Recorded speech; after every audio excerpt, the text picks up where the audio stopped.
는 건조한 날씨가 계속되겠습니다. 인천과 경기, 충청지방과 광주 전북에서는 초미세먼지 농도가 나쁨 수준으로 높겠습니다. 내일은 전국이 점차 흐려져 충남과 호남, 제주도에는 밤에 빗방울이 떨어지거나 눈발이 날리는 곳이 있겠습니다. 내일 아침 기온은 서울이 영하 5도 등 전국이 영하 12도에서 영상 3도로 오늘보다 높겠습니다.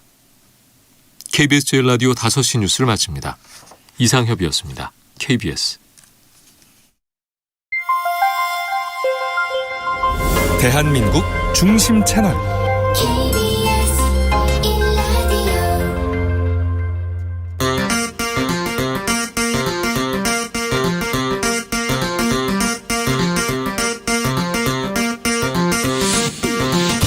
주진우 라이브.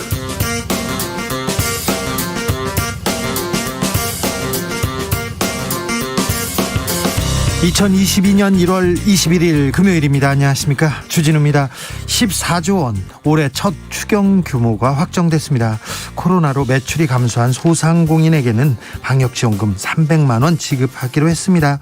민주당 이재명 후보는 추경 액수 35조 원으로 늘려서 소상공인 자영업자를 돕자 당장 모든 대선 후보가 만나서 논의하자, 이런 제안을 내놨습니다. 정의당 심상정 후보는 환영한다고 했습니다. 다른 후보는 아직 답이 없습니다. 주스에서 자세한 내용 들여다보겠습니다.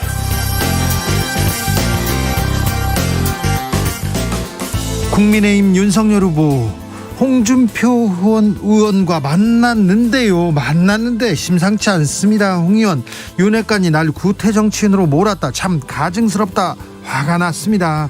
당에서는 작은 해프닝이라고 수습하는데 어찌 될지 잘 모르겠습니다. 윤석열 후보 수많은 악재에도 지지율 다시 회복세입니다. 이유가 뭘까요? 대선 40여일 앞으로 다가왔는데 남은 변수는 뭘까요? 정치연구소 영앤영에서 짚어보겠습니다.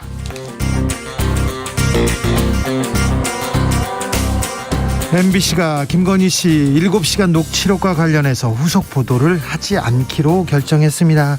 김건희 씨 측도 방송금지 가처분 신청 취하했습니다. 앞서 김건희 씨 측은 7시간 통화 내용과 관련해서 방송금지 가처분 신청 2번 했는데요. 그런데 똑같은 파일을 놓고 서부지법 그리고 중앙지법 판단이 다릅니다. 왜 그랬을까요? 정철은 기자하고 짚어봅니다. 나비처럼 날아 벌처럼 쏜다. 여기는 주진우 라이브입니다.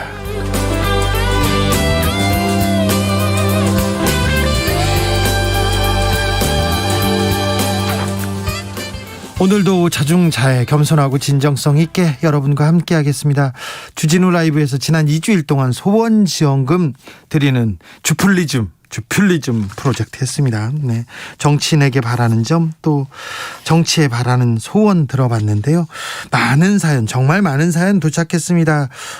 결과는 오늘 방송 마지막에 하겠습니다. 정치가 국민들을 이렇게 조금 걱정해줘야 되는데 국민이 정치를 걱정하고 있습니다. 조금 이런 거는 좀 잘못된 것 같아요. 정치인 여러분, 지도자 여러분, 좀 생각해 주십시오. 지금 어디에서 뭐 하면서 주진우 라이브 함께하고 계신지 좀 알려주십시오. 혹시 02로 전화 받으신 분 있으세요? 정치율 조사 전화 받으신 분 있으세요? 네, 있으면 또 알려주십시오. 샵 9730, 짧은 문자 50원, 긴 문자는 100원이고요. 콩으로 보내시면 무료입니다. 주진우 라이브 그럼 시작하겠습니다.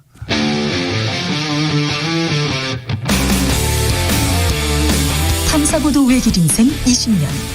주 기자가 제일 싫어하는 것은?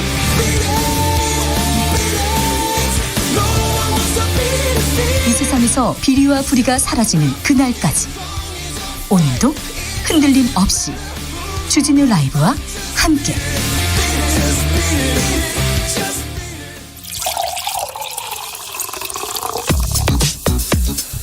진짜 중요한 뉴스면 쭉 뽑아냈습니다. 주 라이브가 뽑은 오늘의 뉴스 주스.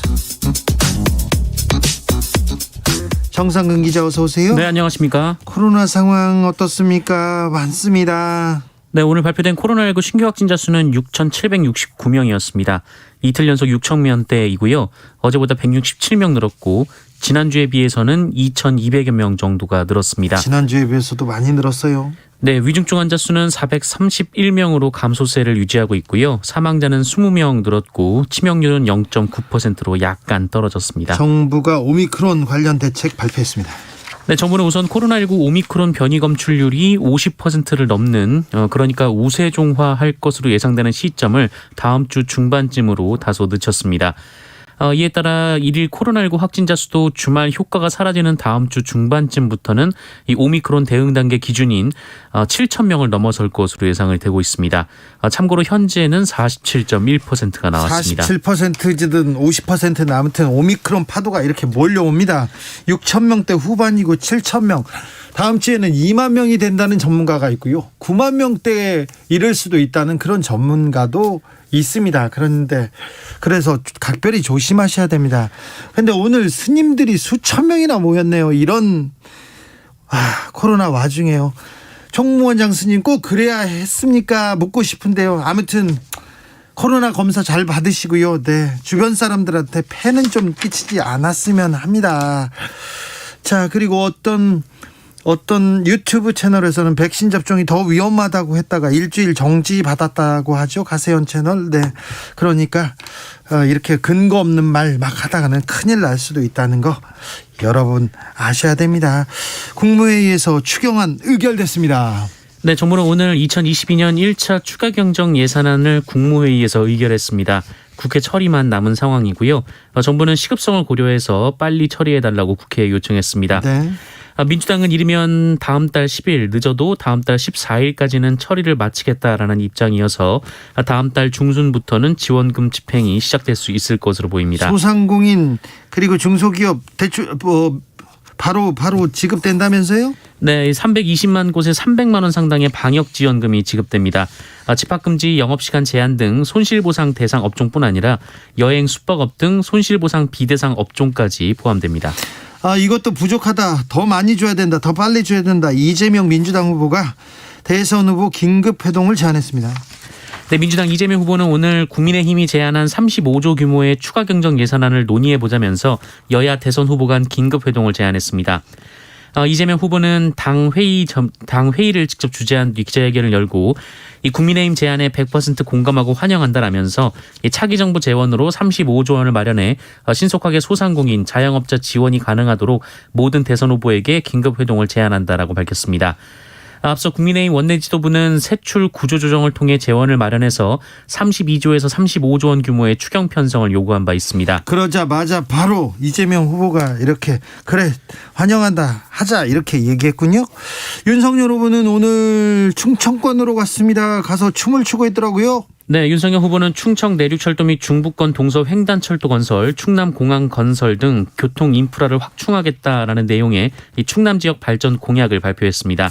이 철도망을 통해 교통 취약 주민들의 교통 편익을 증진하겠다라고 밝혔고요. 이 충청권 메가시티를 위한 필수 기반을 구축하고 국가 균형 발전의 축을 만들 것이다라고 공약했습니다. 아울러 전국의 석탄 화력발전소의 절반이 충남에 있다라는 점에서 이 충남을 친환경, 탈탄소, 탄소 중립으로 전환하겠다라고 밝혔습니다. 그런데 국민의힘 홍준표 의원의 SNS가 또 뜨겁게 끓어오르고 있습니다. 네, 홍준표 의원은 오늘 오전 8시부터 11시까지 3시간 동안 4건의 글을 SNS에 올리며 격앙된 모습을 보였습니다. 화가 많이 났어요. 네, 윤석열 후보 측 인사들을 윤핵관으로 지칭하며 본질은 국정운영 능력 보완 그리고 처가 비리 엄단 요구인데 윤핵관들이 공천 추천을 꼬투리 삼아서 본인을 구태 정치인으로 몰고 있다라고 주장했습니다. 윤핵관이 구태로 몰고 있다. 네, 홍준표 의원은 누구나 공천에 대한 의견 제시는 할 수 있고 합리적인 절차에 따라 다루면 되는 것이다라면서 내가 공천 2자리로 내 소신을 팔 사람이냐라고 따져 물었습니다. 또 이준석 대표가 윤핵관 문제를 지속적으로 제기할 때 설마 그럴 리가 하곤 했는데 실제로 당해보니 참 음흉한 사람들이라면서 모함 정치를 해서는 안 된다라고 주장했습니다. 광주 아파트 붕괴 현장에서 크레인 해체 작업 시작됐습니다. 네, 광주 서구 화정 아이파크 붕괴 사고가 열 하루째 접어든 오늘 상층부 정밀 수색의 분수령인 타워 크레인 해체가 시작됐습니다.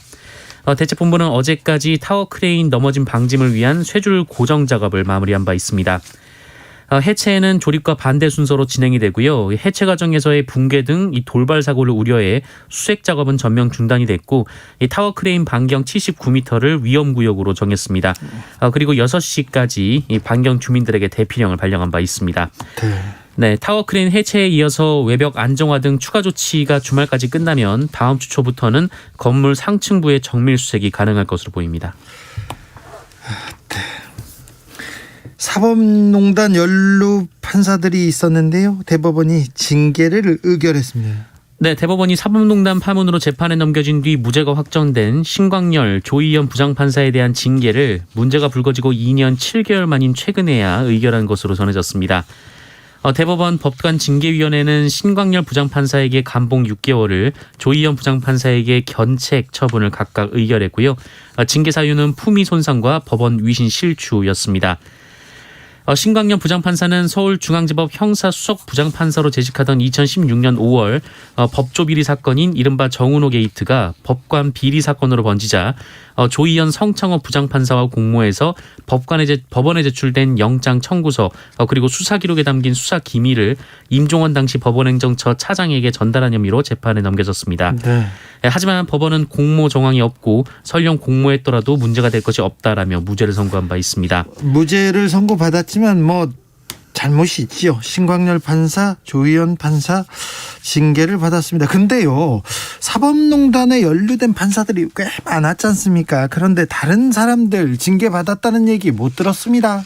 네, 양승태 대법원장 시절 법원행정처가 상고법원 도입을 위해 재판 거래와 판사 사찰을 했다라는 이 사법농단 의혹이 불거진 것이 2017년이고요. 이 검찰이 법원에 비위법관 66명의 명단을 전달한 것이 2019년입니다. 하지만 이 중에 법원이 징계위에 회부한 사람은 10명이고요. 이규진 당시 양형위원회 상임위원 등이 정지 3개월에서 6개월의 징계를 받은 바 있습니다. 하지만 이 비위법관 66명의 실체 그리고 징계 관련된 내용은 전혀 알려지지 않았습니다. 시민단체들이 법원행정처에 정보공개 청구 등을 시도했으나 모두 기각이 됐고요. 헌법재판소에 헌법 소원까지 냈는데 역시 각하됐습니다. 네, 판사에 관한 정보에 대해서는 내주지 않는다는 판결을 내리더군요. 대장동 사건으로 가보겠습니다. 대장동 사건에서 뜻밖의 이름이 나왔어요? 네, 조원태 한진그룹 회장의 이름이 나왔습니다. 한진그룹 회장 이름이 여기서 왜 나오죠? 네, 화천대유 대주주 김만배 씨로부터 조원태 회장이 30억 원을 빌렸다가 갚았다라는 사실이 한국일보 녹취록 보도를 통해 알려졌습니다. 잠시만요. 재벌 회장이 기자한테 돈을 빌린다고요? 네, 이 항공업계 1위 기업인 대한항공의 오너가 수십억 원을 그 은행 등 금융권이 아니라 개인 간 거래를 한 것 자체가 매우 이례적인데요. 게다가 그 사이에 홍선근 머니투데이 회장이 끼어 있어서 궁금증이 커지고 있습니다. 조원태 회장은 지난해 7월 23일 지인을 통해서 김만배 씨에게 30억 원을 빌렸고 20일 뒤에 이자까지 더해서 모두 갚았습니다. 지인 A씨는 한진그룹 직원은 아니고 이 조원태 회장의 세무 회계 관련 업무를 담당하는 대리인으로 알려져 있는데요. 이 조원태 회장이 A씨에게 급하게 자금 조달을 부탁했고 A씨가 평소 친분이 있던 홍선근 회장에게 요청을 했습니다. 그런데 홍성근 회장이 자사 기자인 김만배 씨에게 이를 연결을 해준 겁니다. 그렇다면 이제 홍성근 회장도 이 김만배 씨가 수십억 원을 빌려줄 수 있는 충분한 자금력이 있다는 걸 알고 있었다라는 건데요. 네. 일각에서는 한진그룹 경영권 분쟁 중에 상속세 납부를 위한 급전이 필요했을 것이다. 이런 분석도 있지만 이 돈을 빌린 시점이 지난해 7월로 경영권 분쟁이 이미 끝난 뒤여서 그 배경에 의혹이 나오고 있습니다. 한진그룹은 금전 거래가 대장동 사업과는 무관하다라고 반박했습니다. 청주 배터리 공장에 큰 화재가 발생했네요. 네, 충북 청주시 오창읍에 있는 2차 전지 소재 기업인 에코프로비엠 공장에서 원인을 알 수 없는 대형 화재가 발생했습니다. 불은 이날 오후 3시쯤 발생했는데요. 소방당국에 따르면 건물 안에 있던 3명 중 2명은 구조했지만 1명이 고립된 것으로 추정이 되고 있습니다. 화재 원인은 폭발로 추정이 되는데요. 이거 인근 공장 직원이 촬영한 영상이 있는데 이 건물에서 펑 하는 소리와 함께 검은 연기가 피어올랐고 불꽃이 튀는 장면도 확인됐다고 합니다. 더 이상 사상자 없이 구조가 마무리되길 기원해 보겠습니다. 후속 보도 나오는 대로 저희가 전해드리겠습니다. 소방관들의 피해는 또 없어야 되는데 걱정이 됩니다. 걱정이 많아요. 그런데 소방관을 폭행한 전 청와대 대변인이 있었죠. 네, MBC 기자 출신으로 박근혜 정부에서 청와대 대변인으로 활동한 정연국 전 청와대 대변인이 술에 취한 상태에서 소방관을 폭행한 혐의로 기소돼서 검찰로부터 벌금 1,000만 원을 구형받았습니다. 정연국 전 대변인은 지난해 2월 이 서울 서초구에서 소방관의 뺨을 때렸는데요. 소방관분이 술에 취해 빙판길에서 넘어진 정연국 전 대변인을 도우려다가 이런 변을 당했습니다. 정연국 전 대변인 측은 사실관계는 대체로 인정하고 있다라면서도 피고인이 피해자가 소방공무원인지 인식할 수 없었기 때문에 소방기본법 위반은 될 수 없다라고 주장했습니다. 정연국 전 대변인은 사고 후 지금까지 반성하고 후회하고 참회하는 고통의 시간을 가지고 있다라면서 과오를 생각하면 그만한 대가가 당연하겠지만 한편으로는 살아온 인생이 한순간에 부정돼 힘들다라고 말했습니다. 전 청와대 대변인 정연국 씨입니다. 정연국 씨가 소방관을 폭행한 혐의로 기소돼서 검찰로부터 벌금 1,000만 원 구형받았습니다. 더 반성하셔야 될 것 같습니다. 네. 분양합숙사무소에서 20대 청년이 가혹행위를 당했다고요? 네, 지난 9일 서울 강서구의 한 빌라에서 20대 남성이 빌라에서 떨어져 크게 다친 사건이 있었습니다. 이 남성은 이 빌라 7층에 있던 부동산 분양 합숙소에서 탈출하려다가 떨어진 것으로 조사가 됐는데요. 이 남성은 소셜미디어에서 가출한 사람에게 숙식을 제공한다는 글을 보고 지난해 9월에 이곳을 찾았다고 합니다. 예. 하지만 도망을 쳤고 이들에게 붙잡혔는데 이때부터 팀장 박모 씨를 비롯해서 합숙소의 직원들이 이 남성을 테이프로 묶고 목검으로 때리거나 삭발을 시키거나 한겨울에 찬물을 뿌리고 밖에 서 있게 하는 등 가혹행위를 한 것으로 조사가 됐습니다. 어떻게 이런 일이, 이 사람들 깡패입니까? 이곳은 이 전화 수백 통을 돌리면서 분양 홍보를 하고 계약이 성사되면 수수료를 받아온 곳으로 알려졌는데요. 여기 안에 있었던 사람이 모두 20대였고 가출한 10대도 있었다라고 합니다. 경찰은 박 씨 등 4명을 구속하고 공범들도 추가로 구속영장을 신청했습니다. 구속해야죠. 이런 일이 아직도 있습니까? 참. 이런 일이 또 아직도 있습니다. 포스코에서 또 하청 노동자가 숨졌습니다. 네, 다음 주 중대재해처벌법 시행이 되는데요. 어제 포스코 포항제철소에서 출근한 지 20일밖에 되지 않은 40대 하청업체 노동자 장모 씨가 움직이는 설비에 끼어 목숨을 잃는 사고가 있었습니다. 또 설비 시설에 기계에 몸이 끼었습니다. 네, 이 동료들과 배관에 보온 덮개를 씌우는 정비 작업을 하고 있었는데요. 그런데 작업 중에 바로 옆에 있는 장입차가 멈추지 않은 채 계속 가동이 됐었습니다. 포스코는 지난해 2월 잇따른 산재 사고로 비난 여론이 커지자 6대 긴급 안전 조치를 발표했는데요. 여기에는 가동 중인 설비의 정비 작업을 금지한다라는 내용이 포함돼 있었습니다만 지켜지지 않았습니다. 포스코 최정우 회장은 고인과 유가족께 사과하고 재발 방지 등 후속 조치에 힘쓰겠다라고 밝혔습니다. 하지만 포스코에서는 최근 4년간 이 산재로 무려 24명의 노동자가 목숨을 잃었고요. 2017년부터 3년간 5차례나 발생한 산재를 제때 보고하지 않아서 중대재해 사업장으로 처벌받은 바 있습니다. 아이고, 참 안타깝습니다. 주스 정상근 기자와 함께했습니다. 감사합니다. 고맙습니다. 1601님께서 크레인 해체는 제발 좀 조심해서 진행해 주세요. 더 이상 다치는 분들이 나오지 않도록요. 제발요. 그러니까요. 크레인 해체한다니까 또 걱정입니다. 너무. 0117 2019년 8월 중순에 개업한 청년 소상공인입니다. 당연히 개업했을 때 그때는 매출액 증가로 뜨죠. 답답합니다. 그놈의 손실 보상금 이런 얘기 하시는 분들 많습니다. 네. 코로나 직전에 이렇게 개업하거나 창업하거나 코로나 당시에 창업한 사람들도 힘들다고 하는데 다 힘을 좀 내주셨으면 합니다. 1717님께서 저는 나이 70입니다. 오후 5시 5분에 알람이 진동합니다. 곧 바로 체력 단련실로 가서 근력운동 시작과 함께 주진우 라이브 방송 7시까지 잘 듣고 세상 정보도 듣고 있습니다. 항상 감사합니다. 아이고 건강하시고요. 매우 현명한 방법인 것 같습니다. 라디오 들으면서 세상 공부도 하고 운동도 하고 아유 좋습니다. 4039님께서 역시 주진호 멋진 소식만 전합니다. 짜증스러운 소식은 없긴 기도해 봅니다. 주진호 네 주위에서 멋진 기자들이 아주 많아요. 네, 알겠습니다. 주진우입니다. 네. 마침표님께서 발음이 너무나 정확한 기자님, 저 말입니까? 네, 정상근 기자 말하는구나. 네, 알겠습니다. 3077님, 청취율 조사인 줄 알고 전화 딱 받으면 허경영 선생, 아이고, 참 얘기합니다. 네, 주필리즘인지는 잘 모르겠습니다만 소원님께서 법안도 시기적절하게 잘 만들고 민생을 너무 걱정하고 일을 잘해서 되레 국민들이 정치인 걱정했으면, 네, 그런 걱정, 그렇죠. 정치인들 너무 일 열심히 해가지고 아이고 몸 좀 챙기지, 그런 걱정을 하시는군요. 많은 분들이 주필리즘, 주칠리즘, 주프일 등으로 자유롭게 보내셨는데 주필리즘입니다. 네, 아무튼 주필리즘에서 계속해서 여러분만을 위한 정책들, 그리고 우리 청취자들만을 위한 소원들 계속 만들어가지고 정치권의 정책 제안 계속 드리겠습니다. 교통정보센터 다녀오겠습니다. 김한나 씨. 네, 설 명절을 앞두고 교통량이 많습니다. 먼저 서울 시내는 성수대교 남단 부근에서 북단 쪽으로 추돌 사고가 나서 4차로가 막혀 있는 상황이고요. 분당 수서로 성남 방면으로는 탄천 1교 부근 1차로에서 고장난 차량을 처리하고 있어서 부근으로 더 혼잡해졌습니다.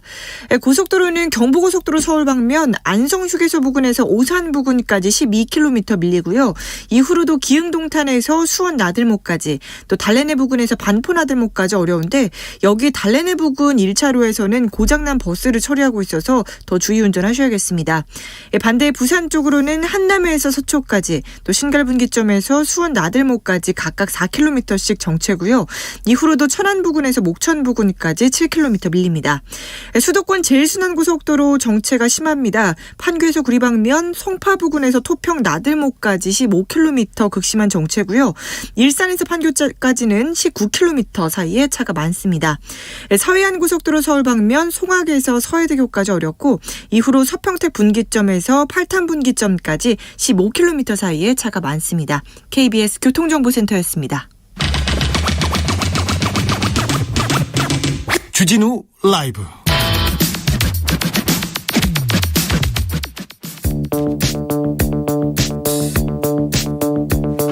대한민국 정치의 새로운 100년을 준비한다. 21세기형 국회 싱크탱크 정치연구소 영앤영. 정치권에 보내는 비대면 정치 컨설팅 아주 고급스럽습니다. 오늘도 뜨겁게 분석해봅니다. 정치는 데이터다, 정치는 과학이다. 박시영 TV 진행자 박시영 대표. 네, 반갑습니다. 오늘 코멘트 좋아요. 좋습니까? 네, 눈에 탁 귀에 쫙 꽂힙니다. 자, 아니다. 정치는 촉이다. 정치는 갑니다. 불을 만드는 경험의 힘 저자 최영일. 안녕하십니까. 그 바쁜 와중에 박시영 대표는 박시영 TV를 또 진행하고, 아이고, 또 저도 책 썼어요. 썼죠. 위너는 어떻게 결정되는가? 네. 위너는 어떻게 결정되는가? 저자 알겠어요. 네. 최영일 평론가는 또 책을 내셨네요. 저는 경제에 초점을 맞춰서 경제요? 예, 여러분 부자 되시라고. 아니 근데 불을 만드는 경험의 힘 제목이 네. 그런데 근데 이 경험이 돈을 많이 벌었다고 자랑하는 겁니까? 저 이상으로 부자가 되시라고 모든 국민들이. 네. 자, 그래서 경험이 바로 촉과 감이잖아요. 알겠습니다. 네. 대선 40여일 남았습니다. 네. 참 빨리 어지럽고 가죠. 시끄럽고. 어우, 네. 처음 봐. 그죠? 네. 자, 그런데 얼마 전까지, 이번 주까지, 지난주 이번 주는 그래도 네. 김건희 씨의 이슈가. 가장 뜨거웠다고 봅니다. 그렇죠. 언론에서 가장 많이 됐고, 무엇보다도 목취록이 나오자마자 건진법사라는 네, 분의, 등장했죠. 세계일보 취재로. 무속으로 넘어갑니다. 자, 김건희 씨 본부장의 부인 리스크, 그다음에 무속 리스크는 어떤 영향을 미치고 있습니까? 그러니까 처음에는 이게 이제 월화 조사했던 것들이 많이 발표가 됐었거든요. 맞아요. 근데 이제 처음에는 김건희 씨가 이렇게 이미지가 비춰진 것 같아요. 그 전에는 좀 뭐 이렇게 상류층의 사람 이렇게 이제 엘리트 이미지 뭐 이런 게 있었는데, 육성은 이제 그 전에 물론 YTN에서 공개됐습니다만 네네네네. 이번에 공개하면서 동네에서 편히 보는 네. 동네에서 자주 접하는 아줌마 이런 이미지가 좀 있는 것 같아요. 그래서 네네. 그 친숙한 이미지 이런 부분이 긍정적으로 또 비춰지기도 했습니다. 왜냐하면 MBC가 스트레이트가 어떤 맥락을 자세히 읽어주지 않고 분석해주지 않은 상태에서 쭉 틀어줬기 때문에 네네.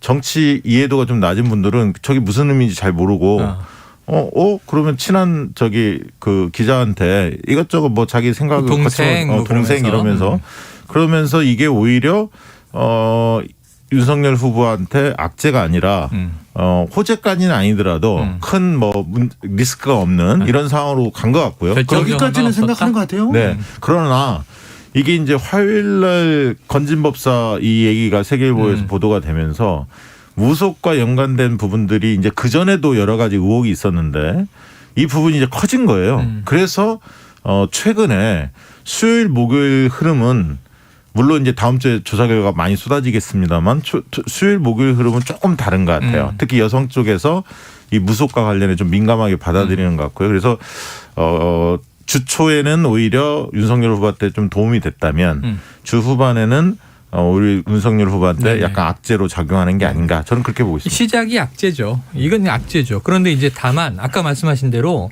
저 이제 미디어를 강의하고 있으니까 내용보다 이 형식에도 사람들이 많이 집중하는구나. 말씀하신 대로 어감, 어투, 음색 이런 걸 들으면 처음에는 김건희라는 인물이 굉장히 권위적이고 고압적일 것 같다. 그리고 굉장히 셀 것 같다. 근데 들어보니까 그냥 어찌 보면 친절하기도 하고 뭐 동생한테 뭐 이 자리를 제안하기도 하고 또 뭐 도와달라고 하기도 하고 그러니까 그렇게 무서운 사람 아니구나 하는 좀 친근감이 약간 작동은 했어요. 하지만 문제는 저는 가장 정확하게 본 게 딱 MBC 스트레이트 끝나자마자 홍준표 의원이 네. 충격이라는 말을 4번 쓰면서 딱 올린 글이 칼정리예요. 김종인이 먹을 거 있는 잔치판이라 왔다? 충격. 미투 논란에 대한 이거 충격. 박근혜 전 대통령의 탄핵이 보수가 한 것이다. 충격. 보수는 바보다. 이 충격. 그러면서 그 얘기를 딱 하는데 내용을 짚었거든요. 홍준표 의원은 뭐 음색을 들은 게 아니고 내용을 딱 파고들었어요. 이게 가장 정확한 정리 아니냐. 그리고 그게 썰어져서 나오는데 무속 논란이 더해진 거죠. 그다음에 제가 제일 충격받은 건 윤석열 후보의 행동인데 네트워크 본부를 해산시켜요. 이게 해명한 대로 아무 관계 없으면 이 본부를 해산시킬 이유가 없죠. 왜 열심히 여러 달 오히려 이제 입당하기 전부터 함께 온 사람들을 해체를 시킵니까? 그래서 이런 부분에서는 이게 뭔가 굉장히 심한 그런 이제 충격적인 상황인가 보다. 이렇게 이해가 되면서 네. 오히려 더 주목하게 되더라고요. 그러니까 이게 거짓말 논란, 정직성 뭐 이런 부분들에 대해서 사람들이 생각하는 것 같아요. 그러니까 뭐 어떤 사안이 터졌을 때 뭐 이러저러 해서 이렇게 했노라. 라고 뭐 해명이 필요하면 해명 또 사과가 필요하면 사과 이렇게 하면 되는데 약간 뭔가 감추려 한다는 인상을 좀 주는 것 같아요. 무속과 관련해서는 그런 부분들이 여성들한테 좀 좋지 않게 비치지 않았나 그런 생각들이 들고요. 최근 여론조사를 보면 여론조사 전에 저는 이런 생각합니다. 민주당과 지금 국민의힘의 구조적으로 보면 2대1 싸움 같은 느낌이 있어요. 그러니까 왜냐하면 윤석열, 이준석 대표 쌍포가 뜨는 느낌이고 민주당은 나홀로 이재명 후보가 대응하는 느낌이 든단 말이죠. 송영길 대표 그렇게 많이 보이는 것 같지는 않고요. 그다음에 이제 김혜경 여사 같은 경우도 이제 바닥을 훑고 있습니다만 언론에 뭐 많이 등장하고 있는 건 아니니까 아직은 뭐 그 이후에 이제 기조를 바꿀지는 모르겠습니다만 그런 상황이고 지지율을 분석해 보면 대체적으로 특징이 이런 특징입니다. 전화면접 조사가 최근에 쏟아졌는데요. 분석을 해 보니까 20대 30대에서 확실히 윤석열 후보가 선전을 해요. 30대에서는 과거에 이재명 후보가 윤석열 후보를 앞선 조사들이 많이 나왔거든요. 지난주까지만 해도. 근데 이제 30대에서 엇비슷해졌어요. 비슷해졌거나 엎치락뒤치락 합니다. 30대만 보면. 그다음에 20대에서는 윤석열 후보가 앞서가죠. 그런 반면에 그런 특징이 있어요. 그러니까 30대에서 이재명 후보가 좀 빠졌다는 특징이 하나 있고요. 두 번째는 60대에서 두 후보 간의 격차가 10% 내외로 붙어 있다는 겁니다. 이것도 굉장히 흥미로운 대목입니다. 그러니까 보통 60대, 70대 이상은 분리해서 통계표가 공개되는 조사기관들이 있습니다. 그 중앙여론조사 심의위원회 들어가 보면 각 그 조사기관들의 통계표가 나와 있는데 그걸 유심히 보시면 어떤 데는 60대 이상으로 70대 이상을 다 묶은 데가 있고 60대와 70대 이상을 분리한 데가 있는데 그 60대만을 유심히 보시면 격차가 그렇게 크지 않습니다.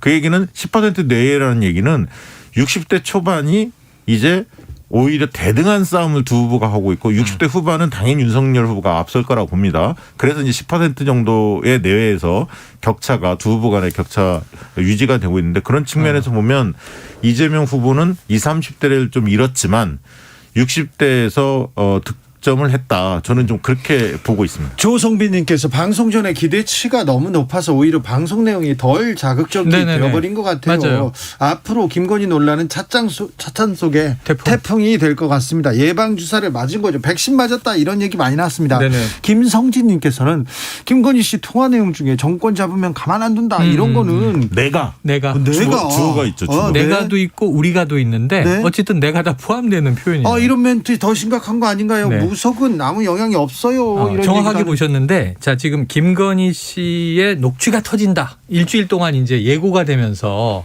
굉장히 기대치를 끌어올렸는데 20여 분 동안 몇 개 안 들었어요. 사실은 7시간 넘는 통화 중에 좀 저는 2회차로 나눠서 방송하려고 하고 처음에는 좀 이게 분위기를 봐야 되니까 잽을 날린 거 아니냐. 센 거는 2회차에 나오겠구나.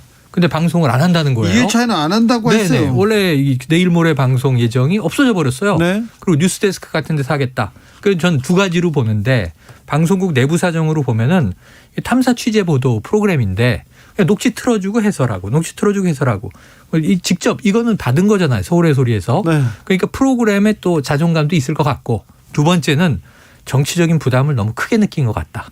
흥행이 너무 세게 되다 보니까 홍준표 의원이 제일 마지막에 쓴 게 MBC만 시청률 장사 잘했네요. 이거예요. 자, 그렇게 됐죠. 17% 시청률. 네. 그 부담 때문에 이제 뉴스 데스크에서 풀겠다는 거예요. 안 네. 한다는 건 아니고. 그럼 썰어서 나가겠죠. 그건 이미 여기저기서 다 돌기 시작했고. 이번에 그 일요일 날 스트레이트에서 방송 안 하는 대신에 네. 그 서울의 소리를 비롯해서 네네. 연예모함 TV나 이런 곳이 가처분 신청이 받아들이지 않았고 자유로워졌죠. 그 사생활 문제 빼고는 나머지 다 틀어도 된다. 네. 법원이 판단을 하지 않았습니까? 네.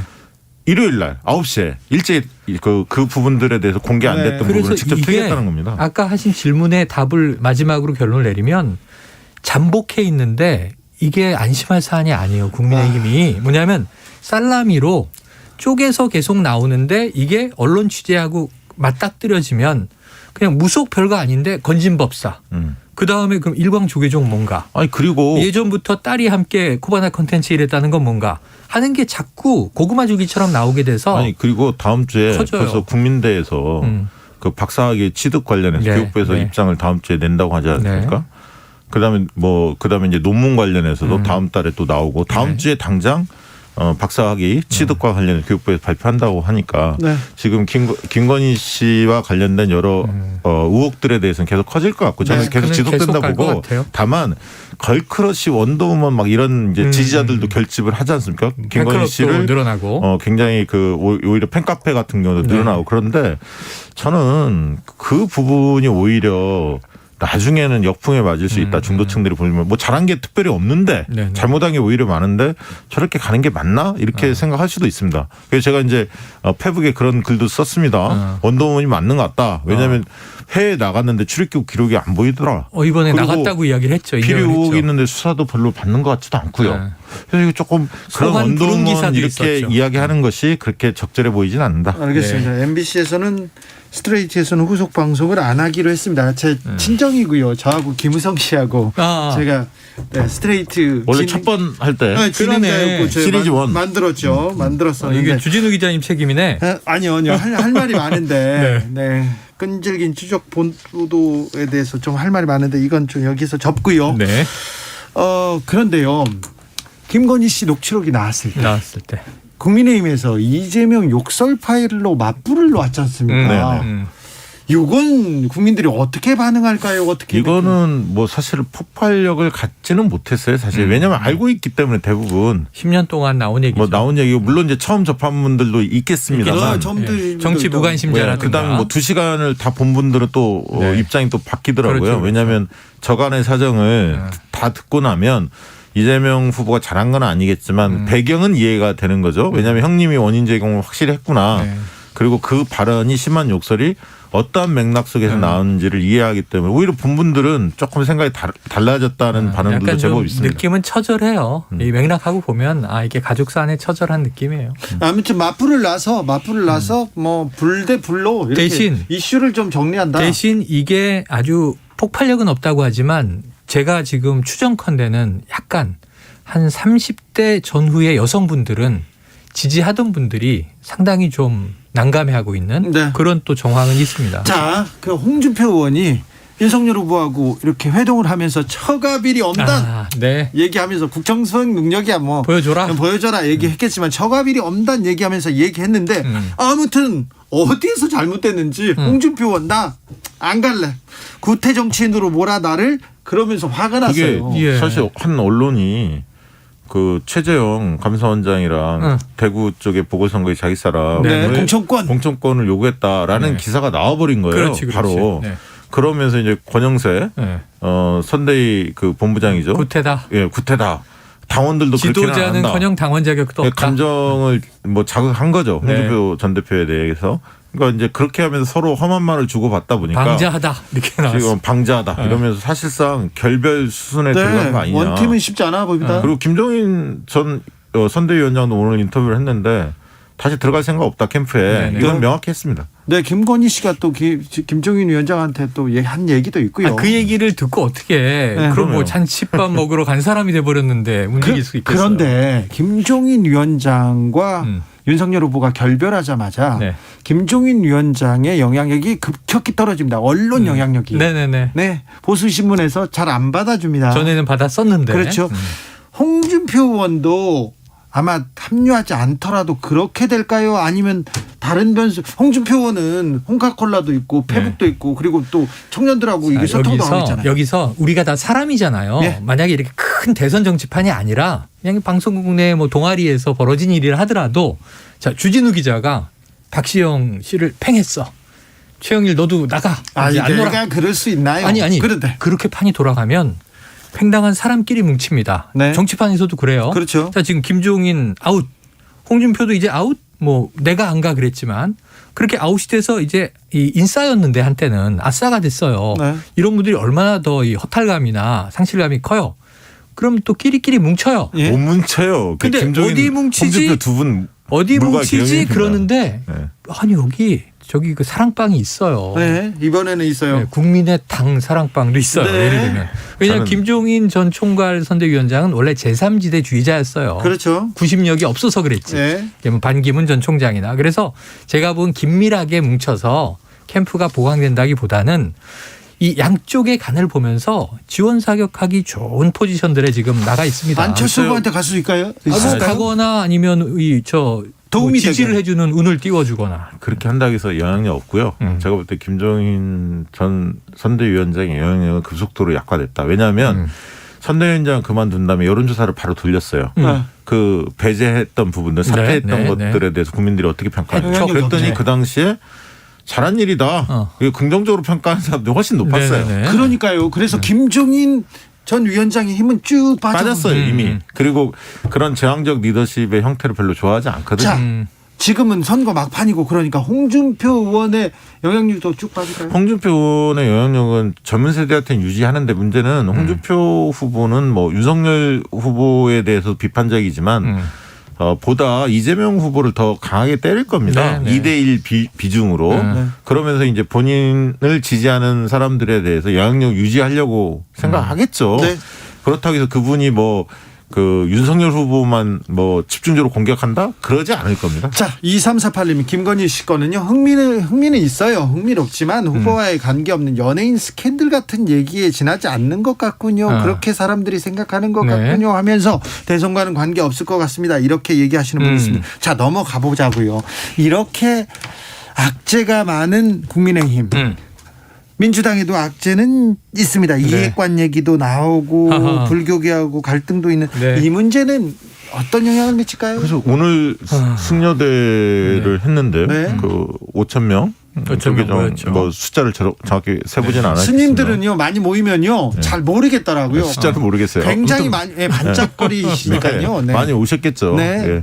그런데 이제 사실 민주당에서 그 정청래 의원 발언 이후에 정청래 의원이 이제 뒤늦게 사과한 것이 좀 문제가 있었고 사실 본질은 문재인 정부 들어와서 불교가 대접을 제대로 못 받았다. 이런 섭섭함이 좀 쌓였던 과정에서 도화선이 좀 된 거죠. 정청래 의원의 발언이.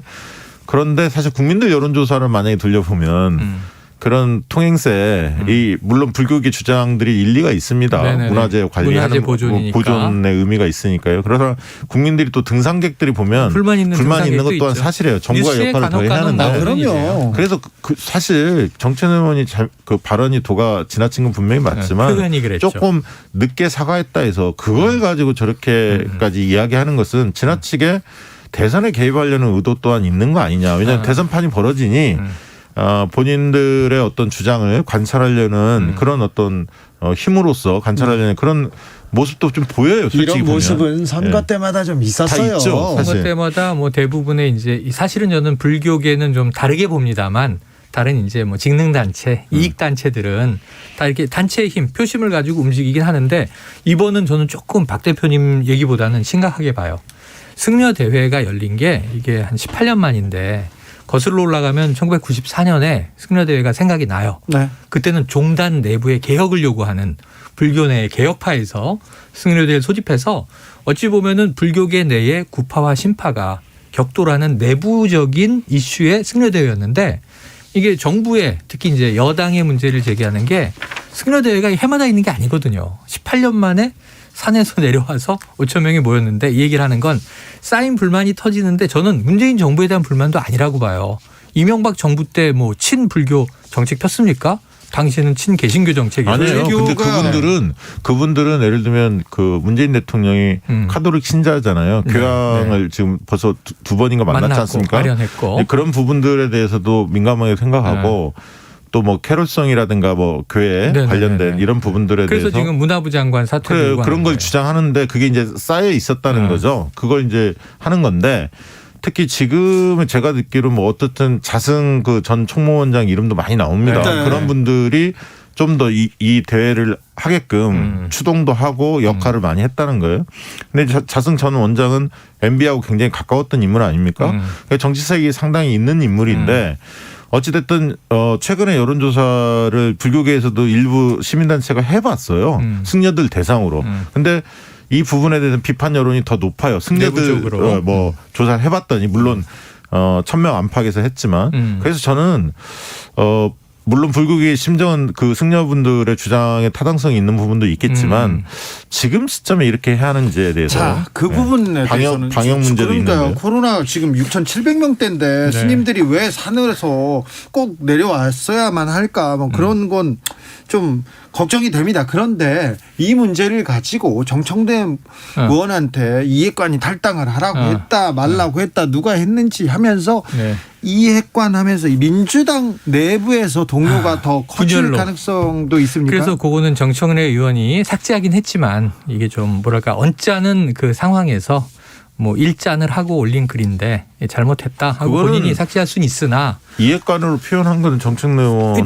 잘못이죠. 완전히 잘못이에요. 실제로 그렇게 존재하지도 않는데. 존재하지 않고 이제 누군가 얘기를 전환할 수 있지만 이렇게 보는 거예요. 민주당 내에는 왜 이해관이 없느냐. 아까 얘기했지만 후보가 직접 뛰고 있고 후보가 다 자기 머리에서 뽑아내고 있고 몸으로 부딪히고 있고 이런 상황이라 이해관이 아니라 이 후보의 의중을 전달하러 온 메신저일 수는 있으나 그 사람이 우리가 윤핵관이라고 할 때는 후보가 정치를 잘 모르니까 쥐고 자신의 이권을 밀어넣으면서 기득권을 잡으려고 움직이는 세력을 얘기하는 거란 말이에요.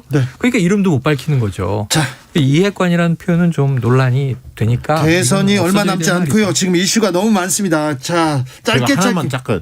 그 남녀의 지지도 구조가 약간 바뀌었어요. 이 얘기만 딱 하나 짧게 얘기하면 과거에는 이재명 후보가 남성에서 우위에 있었고 여성에서 보통 밀렸거든요.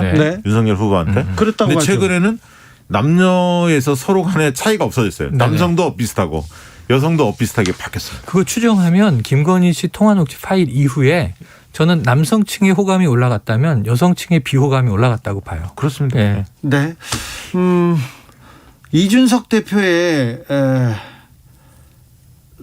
성상납 고발 네. 사건 수사 네네네. 있지 않습니까? 네. 이 부분은 또 영향을 미칩니까? 경찰이 수사를 한다고 합니다. 이거 좀 아슬아슬하죠. 고발 사건이라 이제 고발인 피고발인 조서가 이제 예정돼 있는 건데. 네, 그럼 수사가 근데 굴러간다는 거죠. 이 가세연의 행태에는 저는 문제가 많다고 보지만 네. 그동안의 사례들을 보면 던졌는데 완전히 빗나간 것도 있지만 걸리는 게 또 있어요. 이번 건은 그 판결문을 입수해서 했다는 거 아닙니까? 그 근거는 있는 거죠. 조사 가세현 보고서까지. 입장에서는. 예. 그래서 이것을 이준석 대표가 좀 깔끔하게 해결할 방법을 찾지 못하면 이게 사실은 진위를 우리가 판단할 수 없을 거고 네. 대선 지나갈 거예요. 결과 나오는 건 당연히.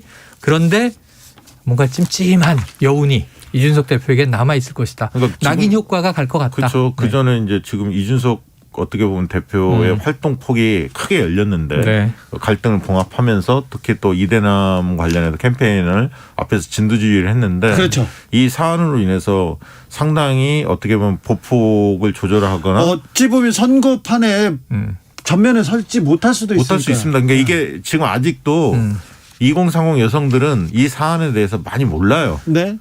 그렇지만 이제 수사가 시작되고 뭐 이러면 이게 이제 이슈로 떠오를 거고 민주당도 대응할 거 아니겠습니까? 네. 그러면 20대 남자들은 모르겠지만 20대 여자나 30대 여성분들은 상당히 크게 보죠. 아니 크게 보고 이게 연결이 되는 게 있는 게 아까 김건희 씨 녹취가 막 파생되는 게 자 영적 존재다. 영적인 사람이다 나는. 그 도사들하고 뭐 삶이란 무엇인가 얘기하는 걸 오히려 즐긴다. 클래식 듣는다. 이런 얘기 정도였는데 그다음에 훅 해서 건진법사 나오고 연민문화재단 나오고 막 이런단 말이에요. 근데 지금 이 성접대는 뭐냐면 아까 미투는 상당히 저 잘못된 이 이야기였다라고 짚었잖아요. 그게 뭐예요? 보수는 돈을 주니까 안 터진다. 지금 이런 얘기들이 이렇게 연결되면 꼬리를 물 힘들어요. 수도 있어요. 힘들어집니다. 꼬리에 꼬리를 물 수도 있습니다. 더구나 박시영 대표가 아까 지적한 대로 판결문을 보고 얘기한 그렇죠. 제기한 의혹이었어요. 네네. 자, 다른 주제로 넘어가 보겠습니다. 안철수 기상도는 어떻습니까? 계속해서 그런데 국민의힘에서 안철수를 계속 때립니다. 네. 아니 지금 사실 안철수 후보 지지율이 10% 초반부터 뭐 많이 뭐 수치를 얘기할 수는 없습니다. 네네네. 10% 중후반까지. 중후반까지 나오는 조사가 있는데 맞아요. 대부분은 10%한 중반 정도 나오는 네네네네. 것 같아요. 대부분 조사에서는 12에서 뭐 한 15%이 정도가 상대적으로 많잖아요. 더 이제 적은 여러 조사, 개가 많은 있지만. 조사 뭐 이렇게 조사 기관마다 다르니까 네. 그렇게 나오고 있는데 중요한 건 안철수 후보의 오늘 그 갤럽 조사는 굉장히 흥미로운 게 나왔었습니다. 네네네네. 뭐냐면 어떤 후보를 지지할 때 선택의 이유가 뭐냐. 그 후보를 좋아서 지지한다. 아니면 다른 후보가 싫어서 지지한다.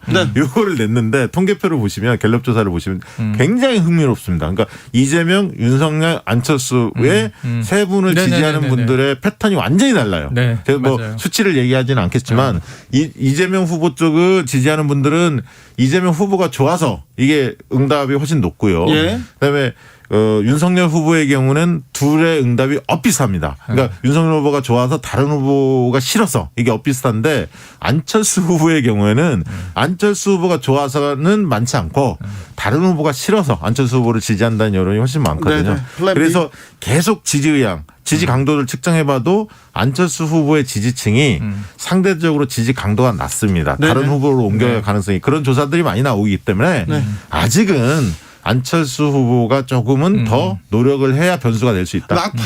막판에 지지율은 쏠리지 않습니까? 그렇죠. 될 사람한테 몰리지 않습니까? 그렇죠. 그러면 안철수 후보의 지지율이 이제 윤석열 후보한테 갈 가능성이 높지 않습니까? 저는 그거는 이렇게 보시면 돼요. 1대1 가상대결을 지금 하고 있잖아요. 심상정 네, 네, 후보까지 넣어서 네. 3자 대결을 하지 않습니까? 윤석열, 안철수 단일화했을 때 네. 윤석열 후보로 됐을 때 안철수 후보로 됐을 때 이재명 후보와의 이 경합을 여론조사 많이 쏟아지잖아요. 네네. 유심히 보시면 윤석열 후보와 이재명 후보가 양자 간의 싸움, 심상정 후보가 나온다는 전제에 3자 싸움을 했을 때 보면 격차는 오차범위 내에서 그 윤석열 후보가 앞서는 조사들이 많거든요. 대부분. 그러니까 오차범위 밖으로 벌어지는 조사가 그렇게 많지는 않습니다. 특히 전화면접 조사에서. 반면에 안철수 후보는 오차범위 밖에서 이기는 조사가 많죠. 그렇죠. 그러면 윤석열 후보로 단일화됐을 때 안철수 후보의 지지표가 다 안 간다는 얘기죠. 알겠습니다. 맞아요. 네. 이게 예단할 수는 없어요. 저는 토론을 봐야 알 텐데 설명절 전에 양자 토론 있죠. 네. 이재명, 윤석열. 그다음에 결국은 법정으로 들어가면 두 자릿수기 때문에 안철수 후보까지 포함된 다자 토론이 있단 말이에요. 네. 그 비교에 따라서 안철수 후보가 만약 한 20% 가까이로 올라가면 네. 단일화는 변수에서 상수가 될 수 있다. 아니 근데 안철수 후보가 더 자기의 정책 비전을 얘기하고 그래야 되는데 지금 계속 얘기하고 있는데 얘기하고 있다고요? 안 실어주고 있다는 거예요. 안 실어주기는요. 근데 언론이 비호감 대선 이렇게 계속 프레임 만들잖아요. 네네네. 그건 안철수 후보한테 득이 됩니다. 득이 왜냐하면 되지. 정책 대결도 실종되고요. 도덕성이 호감도와 직결되는 맞아요. 흐름이 만들어지거든요. 안 실어주는 게 아닐 텐데. 자, 근데 예를 들면 안철수는 무슨 대통령이냐? 그럼 본인은 과학기술 대통령, 나 과학 대통령 되겠다. 지금 이재명 후보는 경제 대통령 되겠다.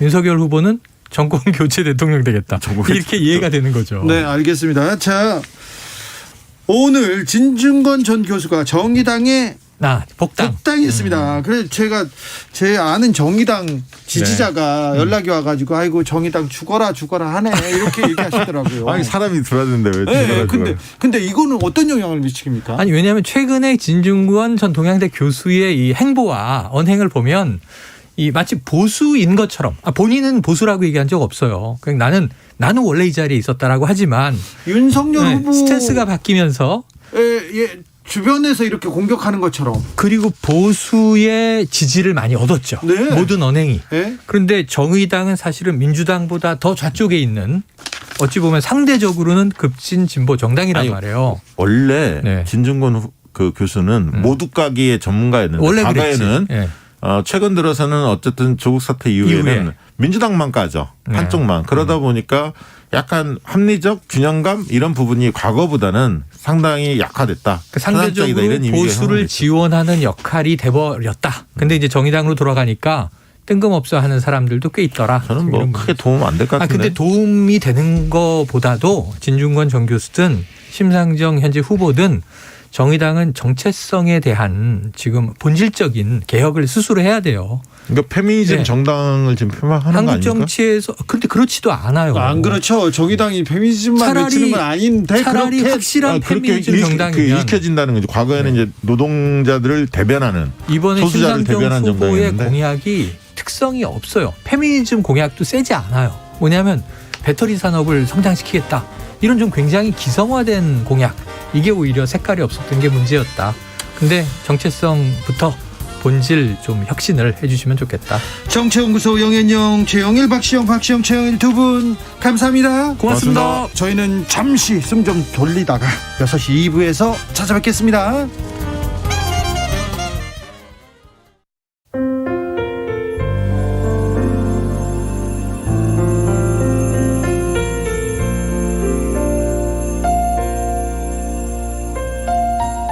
KBS 라디오 연중기획 희망충전 대한민국 465번째 이야기. 안녕하세요. 아나운서 이현주입니다. 7살 강호와 강호의 유일한 보호자 엄마는 작년 이맘때 모자원에 입소했습니다. 남편의 폭력에 시달리면서도 어떻게든 가정을 지키려고 했던 엄마. 뇌병변 장애를 갖고 있는 강호가 집안에서 큰 소리가 날 때마다 발작이 심해지는 걸 보고 엄마는 이혼을 결심했습니다. 어려운 생활 속에서도 밝게 자라주는 강호가 참 고마운데요. 한 가지 걱정이 있다면 모자원 퇴소가 얼마 남지 않았다는 사실입니다. 정부 보조금으로 강호의 언어 치료를 겨우 받고 있는 상황에서 이사할 집에 보증금을 모으는 것도 너무 어렵고 막막한 현실. 서로의 버팀목인 강호와 엄마가 따뜻한 보금자리에서 새로운 삶을 시작할 수 있도록 여러분이 응원을 보내주세요. 여러분의 따뜻한 손길이 희망의 빛이 됩니다. ARS 060-700-1580 060-700-1580 한 통화 3,000원으로 희망을 선물해 주세요. KBS 라디오 연중기획 희망충전 대한민국은 초록우산 어린이재단, 인탑스 주식회사 그리고 청취자 여러분과 함께합니다. ARS 060-700-1580 한 통화 3,000원입니다.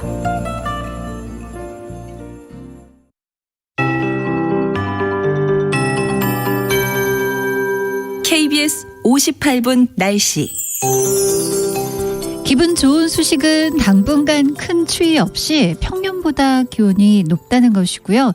반면 좀 기분이 좋지 않은 소식은 미세먼지 농도가 덩달아 나빠진다는 점입니다.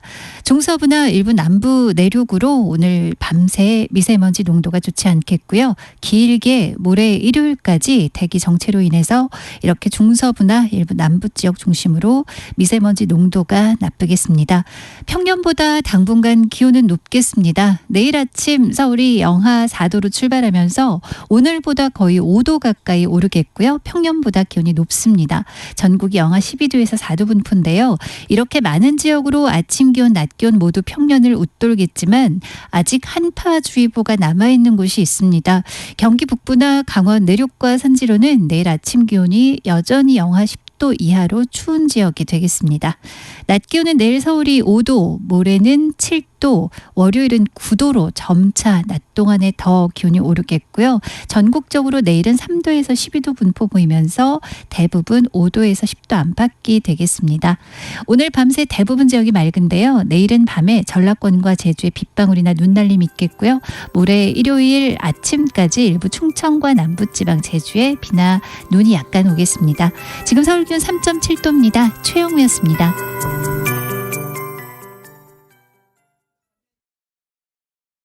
정성을 다하는 국민의 방송 KBS가 6시를 알려드립니다.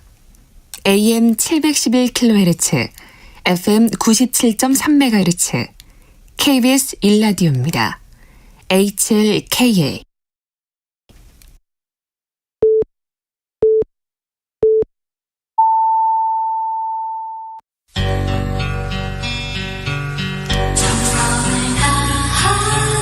정성을 다하는 국민의 방송 KBS 주진우 라이브. 그냥 그렇다고요. 주진우 라이브 2부 시작했습니다. 지역에 따라 지금 합류하신 분들이 있죠. 잘 오셨습니다. 편히 계시고요. 주진우 라이브는 7시까지 함께 하면 됩니다. 라디오 정보센터 먼저 다녀오겠습니다. 정한나 씨. 앞으로 코로나19 사망자도 유족이 먼저 장례를 치른 후 화장을 할 수 있도록 관련 지침이 변경됩니다. 그간 선화장을 원칙으로 한 장례 지침에 따라 유족에게 고인의 마지막 얼굴도 보여주지 못하고 시신을 화장하는 안타까운 사례가 이어졌습니다. 더불어민주당 이재명 대선 후보는 박용만 전 대한상공회의소 회장과의 대담에서 경제 생태계의 가장 아래층을 맡고 있는 이들이 회생 불가능할 정도로 타격을 입지 않을까 하는 걱정들이 상당히 많다며 비상급수가 필요한 상태라고 밝혔습니다. 국민의힘 윤석열 대선 후보는 소상공인 자영업자를 지원하기 위한 35조 원 규모의 추경안에 대해 함께 논의해보자는 더불어민주당 이재명 대선 후보의 제안에 대해 국민이 진정성 있게 볼지 의문이라며 사실상 거절했습니다. 더불어민주당 정청래 의원은 문화재 관람료를 통행세로 지칭하며 봉이 김선달에 비유한 발언 등과 관련해 불교계에 심려를 끼쳐드린 데 대해 참회와 심심한 사과의 말씀을 드린다고 말했습니다. 국민의힘 윤석열 대선 후보의 배우자 김건희 씨가 자신과 이명수 씨의 7시간 통화 녹음을 공개하지 못하게 해달라며 유튜브 채널 서울의 소리를 상대로 낸 가처분 신청을 법원이 대부분 기각했습니다. 지금까지 라디오 정보센터 뉴스였습니다.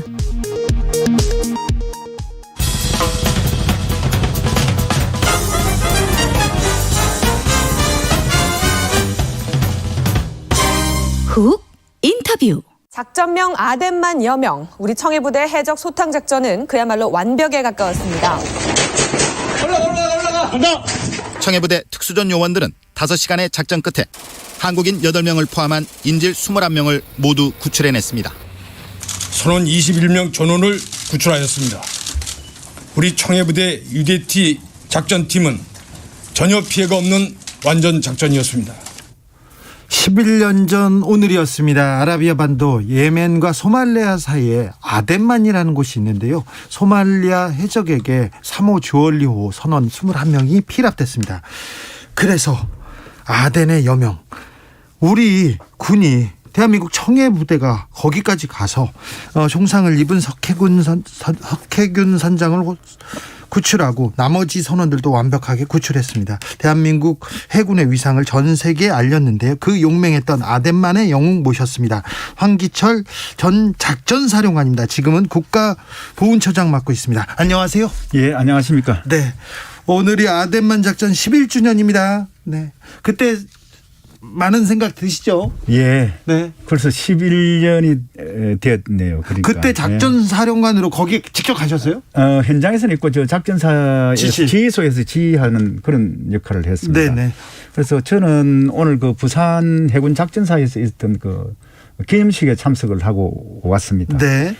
해외에서 있었던 첫 군사작전이라고요? 예, 그렇습니다. 우리 선원을 한 명의 어떤 그 피해도 없이 네. 예, 완전히 구출한 그런 작전이었죠. 우리 군이 훌륭하고 우수합니까? 예, 정말 우수하죠. 예. 근데 소말리아 해적이 병력도 별로 없고 수준이 조금 떨어졌던 건 아닙니까? 아닙니다. 그렇게 이제 보면 소말리아에 있는 해적들은 아주 훈련도 잘 돼 있고 그래요? 예, 조직적이고 뭐 예를 들면 세계적인 어떤 그런 조직을 가지고 있는데 특히 뭐 돈을 대주는 사람 그 다음에 직접 그 행동하는 사람 그리고 또 행동이 끝나고 나면 협상하는 사람 이렇게 아주 조직적이고 체계적으로 돼 있고 훈련도 너무 그 아주 잘 돼 있는 그런 조직입니다. 그러니까요. 또 납치를 또 주업으로 하고 있는 해적인이 만만한 상대는 아니었군요. 그럼요. 우리도 물론 잘 하지만은 해적의 어떤 그런 기량들도 또 저희들이 간과해서는 되지 않습니다. 그 해적들을 제압하고 작전 성공할 수 있었던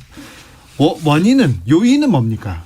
먼저 그 당시 보면 2010년도에 천안함과 그 연평 포격도발 그런 사건이 포격전 사건이 있었지 않습니까? 네. 그때 그 안보적으로 굉장히 그 상당히 위중했고 국민들이 군에 대한 어떤 신뢰도 상당히 그 저하되어 있었죠. 네, 떨어져 있었죠. 네. 그래서 이 작전을 반드시 성공해서 해야 되겠다. 그래서 우리 국민이 어디에 있든지 간에 반드시 구출해야 했던 그런 어떤 사명감이 많았고요. 그것도 우리가 그렇게 할 수 있던 것은 평소 강한 훈련을 해왔지 않습니까? 그 훈련을 통해서 자신감이 충만했기 때문에 가능했다고 봅니다. 알겠어요. 강한 훈련, 자신감. 네, 알겠어요. 네. 자, 이국종 교수는 잘 계십니까? 그때 석해균 선장 구출했는데 석해균 선장은 건강하시죠? 예. 석해균 선장은 이제 해군에서 한 6, 7년간 근무를 하다가 최근에 은퇴를 했고요. 이국종 교수는 아주대학교에 지금 있는데 안식연중이 돼서 원래 그분이 해군 수병 출신이었습니다. 그래서요? 그래서 해군에서 그러한 어떤 경력을 인정해서 지금은 명예중령으로서 되어 있고요. 해군에 대한 관심이 많습니다. 그렇습니까? 네. 아무튼 아덴만은 아주 훌륭한 작전이었고 사고도 없었고요. 예, 그렇습니다. 네. 외국에서 사고가 나면 큰일인데. 그럼요. 정말로 그 우리 국내에서 있는 어떤 그런 작전과 해외에서 있는 작전은 정말 차이가 많은데 해외에서 작전을 하게 되면 그 우방국들의 어떤 도움이라든지 이 모든 지원들이 즉시 이루어져야 되기 때문에 상당히 위험이 크다고 그렇게 생각이 듭니다. 0179님께서 빛났던 이명박 정권 때의 일이었습니다. 그리고는 작전사령관을 하시다가 해군 참모총장으로 이렇게 승진하시죠? 박근혜 정부 때 해군 참모총장이셨고 세월호 사건 때 세월호 사건 때 해군 참모총장으로 계셨죠? 그렇습니다. 박근혜 전 대통령이 진도 팽목항 내려왔을 때 우리 총장님이 옆에 계셨고요. 그렇습니다. 근데요. 세월호가 이렇게 침몰할 때 해군 UDT 수색대 그런 정예 부대가 그 세월호에 도달했지 않습니까? 그런데 왜 그날 구조하지 않았습니까? 해난 사고가 발생하면 순환 구호법에 따라서 해경이 주도가 되고 우리 군은 요구한 사항에 대해서 지원을 그렇게 하도록 되어 있습니다. 그래서 당시에 어떤 해경이 전반적인 어떤 사항 등을 고려해 가지고 조치를 한 것으로 그렇게 알고 있습니다. 4월 16일 날 그리고 4월 17일 날 그때 구조를 했었어야 되는데 그때는 해경이 해군은 조금 물러나 있어 이렇게 했습니까? 뭐 그 상황에서는 제가 현장에 있지 않아서 정확히 모르겠습니다. 아무튼 해경이 모든 사항을 판단을 해서 그런 조치한 것으로 알고 있고 또 우리 군은 지원하는 전력으로서 그분들의 어떤 지시에 따라서 행동을 했습니다. 해군이 구하려고 세월호 구조를 위해서 열심히 또 나섰죠.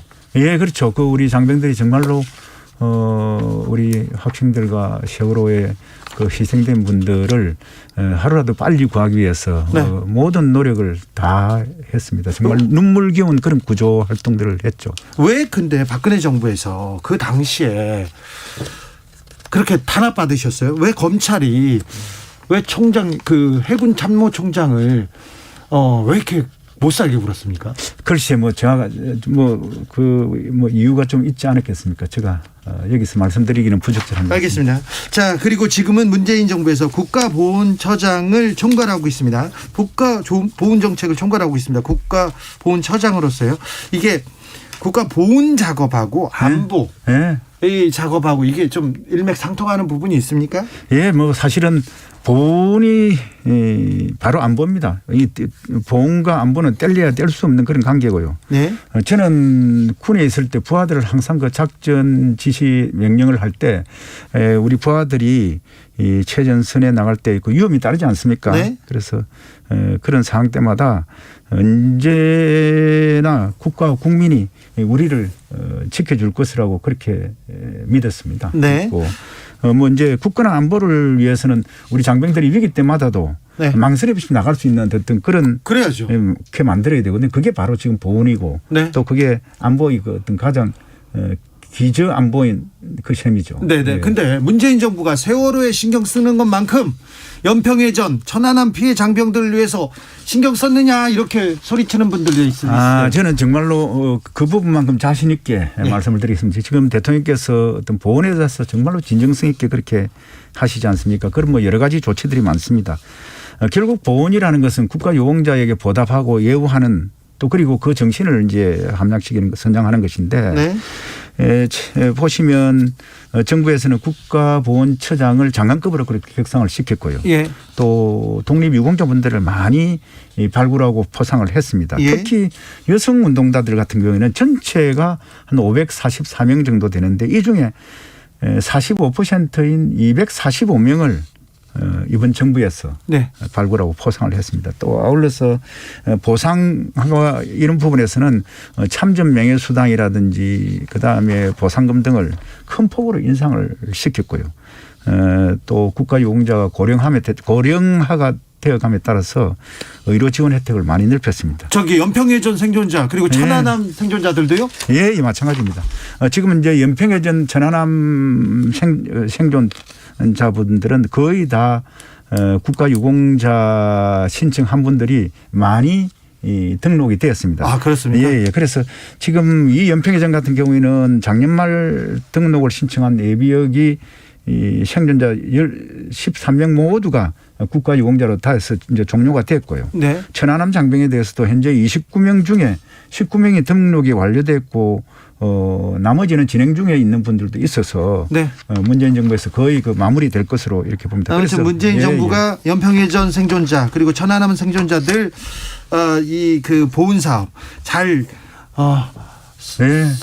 섭섭지 않게 잘 지금 처우를 대우하고 있습니까? 예, 국가가 어떻게 보답하고 책임지는가가 국민들께서 보훈에 대해서 느낄 수 있는 그런 바로미터라고 생각을 합니다. 장관님 이것도 좀 물어볼게요. 전투 군인들 또 위험한 분들도 있는데 경찰이나 소방공무원들도 국가유공자로 이렇게 나중에 대우를 좀 받을 수 있습니까? 예, 그럼요. 참고로 얼마 전에 평택물류창고 화재 진압 중에 순직한 소방관분들이 계시고요. 또 전투기 추락사고로 또 순직한 심소령이 계시지 않습니까? 이분들 같은 경우에는 당연히 그런 사실관계가 명백하기 때문에 지금까지 해오던 어떤 보훈 심사 절차 등을 생략하고 곧바로 국가가 책임지고 예우하도록 그렇게 조치를 하고 있습니다. 2565님, 그렇군요. 보훈이 잘 돼야 합니다. 그러면 국가를 위해서 국민을 위해서 애쓰다가 이렇게 다치거나 순직하신 분들한테는 국가가 국민들이 예우를 해야죠. 그게 또 선진국이고 강대국이죠. 해군 참모총장이고요. 작전통이고 그래서 제가 좀 물어볼게요. 미국하고 훈련도 많이 못하고 복무기간도 줄어들어서 우리 군 예전만큼 못하다, 군사력 떨어졌다, 약화됐다 이렇게 비판하는 사람들이 있는데 어떻게 보십니까? 지금 그렇지 않습니다. 지금 제가 오랫동안 군 생활한 바에 의하면 우리 병사들이 정말 똑똑하고 유능하지 않습니까? 그렇죠. 어느 때보다도 교육 수준도 높고 또 여러 가지 재능도 많습니다. 그래서 중요한 것은 이 자원들을 학교나 사회에서 배운 것을 어떻게 잘 군에서 적용을 시키고 또 이해시키는가 관건인 것 같습니다. 예전에는 다 몸으로 싸운다는 그런 생각을 해서 그런지 근데 요즘은 몸이 아니라 실력으로 싸우지 않습니까? 그래서 앞으로 우리 간부들이 군에서 더 많이 고민해서 전투력을 최대로 맥시마이즈 해야 된다고 그렇게 생각을 하고 있습니다. 차장님, 우리 안보 미래는 어떻습니까? 어떤 방향으로 또 가야 할까요? 지금 제가 볼 때는 실용적으로 가야 된다고 이렇게 생각을 합니다. 다시 말씀드리면 어떤 포괄적인 어떤 위협에 대응한 핵심 전력을 위주로 해서 미래를 준비해야 된다고 보는데요. 예를 들면 문재인 정부에서 한국형 항공모함 사업을 추진토록 그렇게 했지 않습니까? 이러한 그 핵심 전력 같은 경우는 북한이나 주변국에 대응해서 포괄적 안보 능력을 획기적으로 향상시킬 수가 있고요. 또 한편으로 항모는 첨단 국방과학기술의 집약체이지 않습니까? 그래서 군사기술 발전은 또 물론이거니와 민간 산업이 함께 동반 성장할 수 있는 그런 좋은 기회가 될 것이라고 생각합니다. 알겠습니다. 그래서 앞으로 이러한 실용 안보를 구현하기 위해서는 4차 산업혁명 시대에 부응한 국방무기 체계를 개발할 그런 방향을 정하고 또 새로운 군 병과나 교육 체계, 교육 훈련 체계를 또 만들어야 되겠죠. 그리고 군사 교류 등을 개발해서 추진해 나가야 될 것으로 봅니다. 북한이 핵실험한다고 또 ICBM 쏜다고 막 이렇게 엄포를 놓는데 걱정 안 해도 됩니까? 우리 국민들 안심하고 군에서 정부에서 모든 조치들을 다 하고 있습니다. 자, 이 정부가 장병들, 천안함 생존 장병을 비롯해서 국가에 기여하다가 국가를 위해서 싸우다가 다친 사람들을 위해서는 잘 하고 있는 거죠. 최고의 예우를 하고 있죠. 그렇습니다. 이 부분은 잘 아시지만은 우리가 가족 중에 누가 한 분이 다치면 그 가족이 돌보듯이 우리 국가를 위하다가 다치시거나 한 분들에 대해서는 우리 국가와 국민이 책임지고 그분들에 대해서 보상하고 예우하도록 그렇게 최선을 다하고 있습니다. 책임져 주십시오. 당연히 책임져. 알겠습니다. 지금까지 황기철 국가보훈처장이었습니다. 감사합니다. 정치 피로, 사건 사고로 인한 피로, 고달픈 일상에서 오는 피로. 오늘 시사하셨습니까? 경험해보세요. 들은 날과 안 들은 날의 차이. 여러분의 피로를 날려줄 저녁 한 끼 시사 추진우 라이브.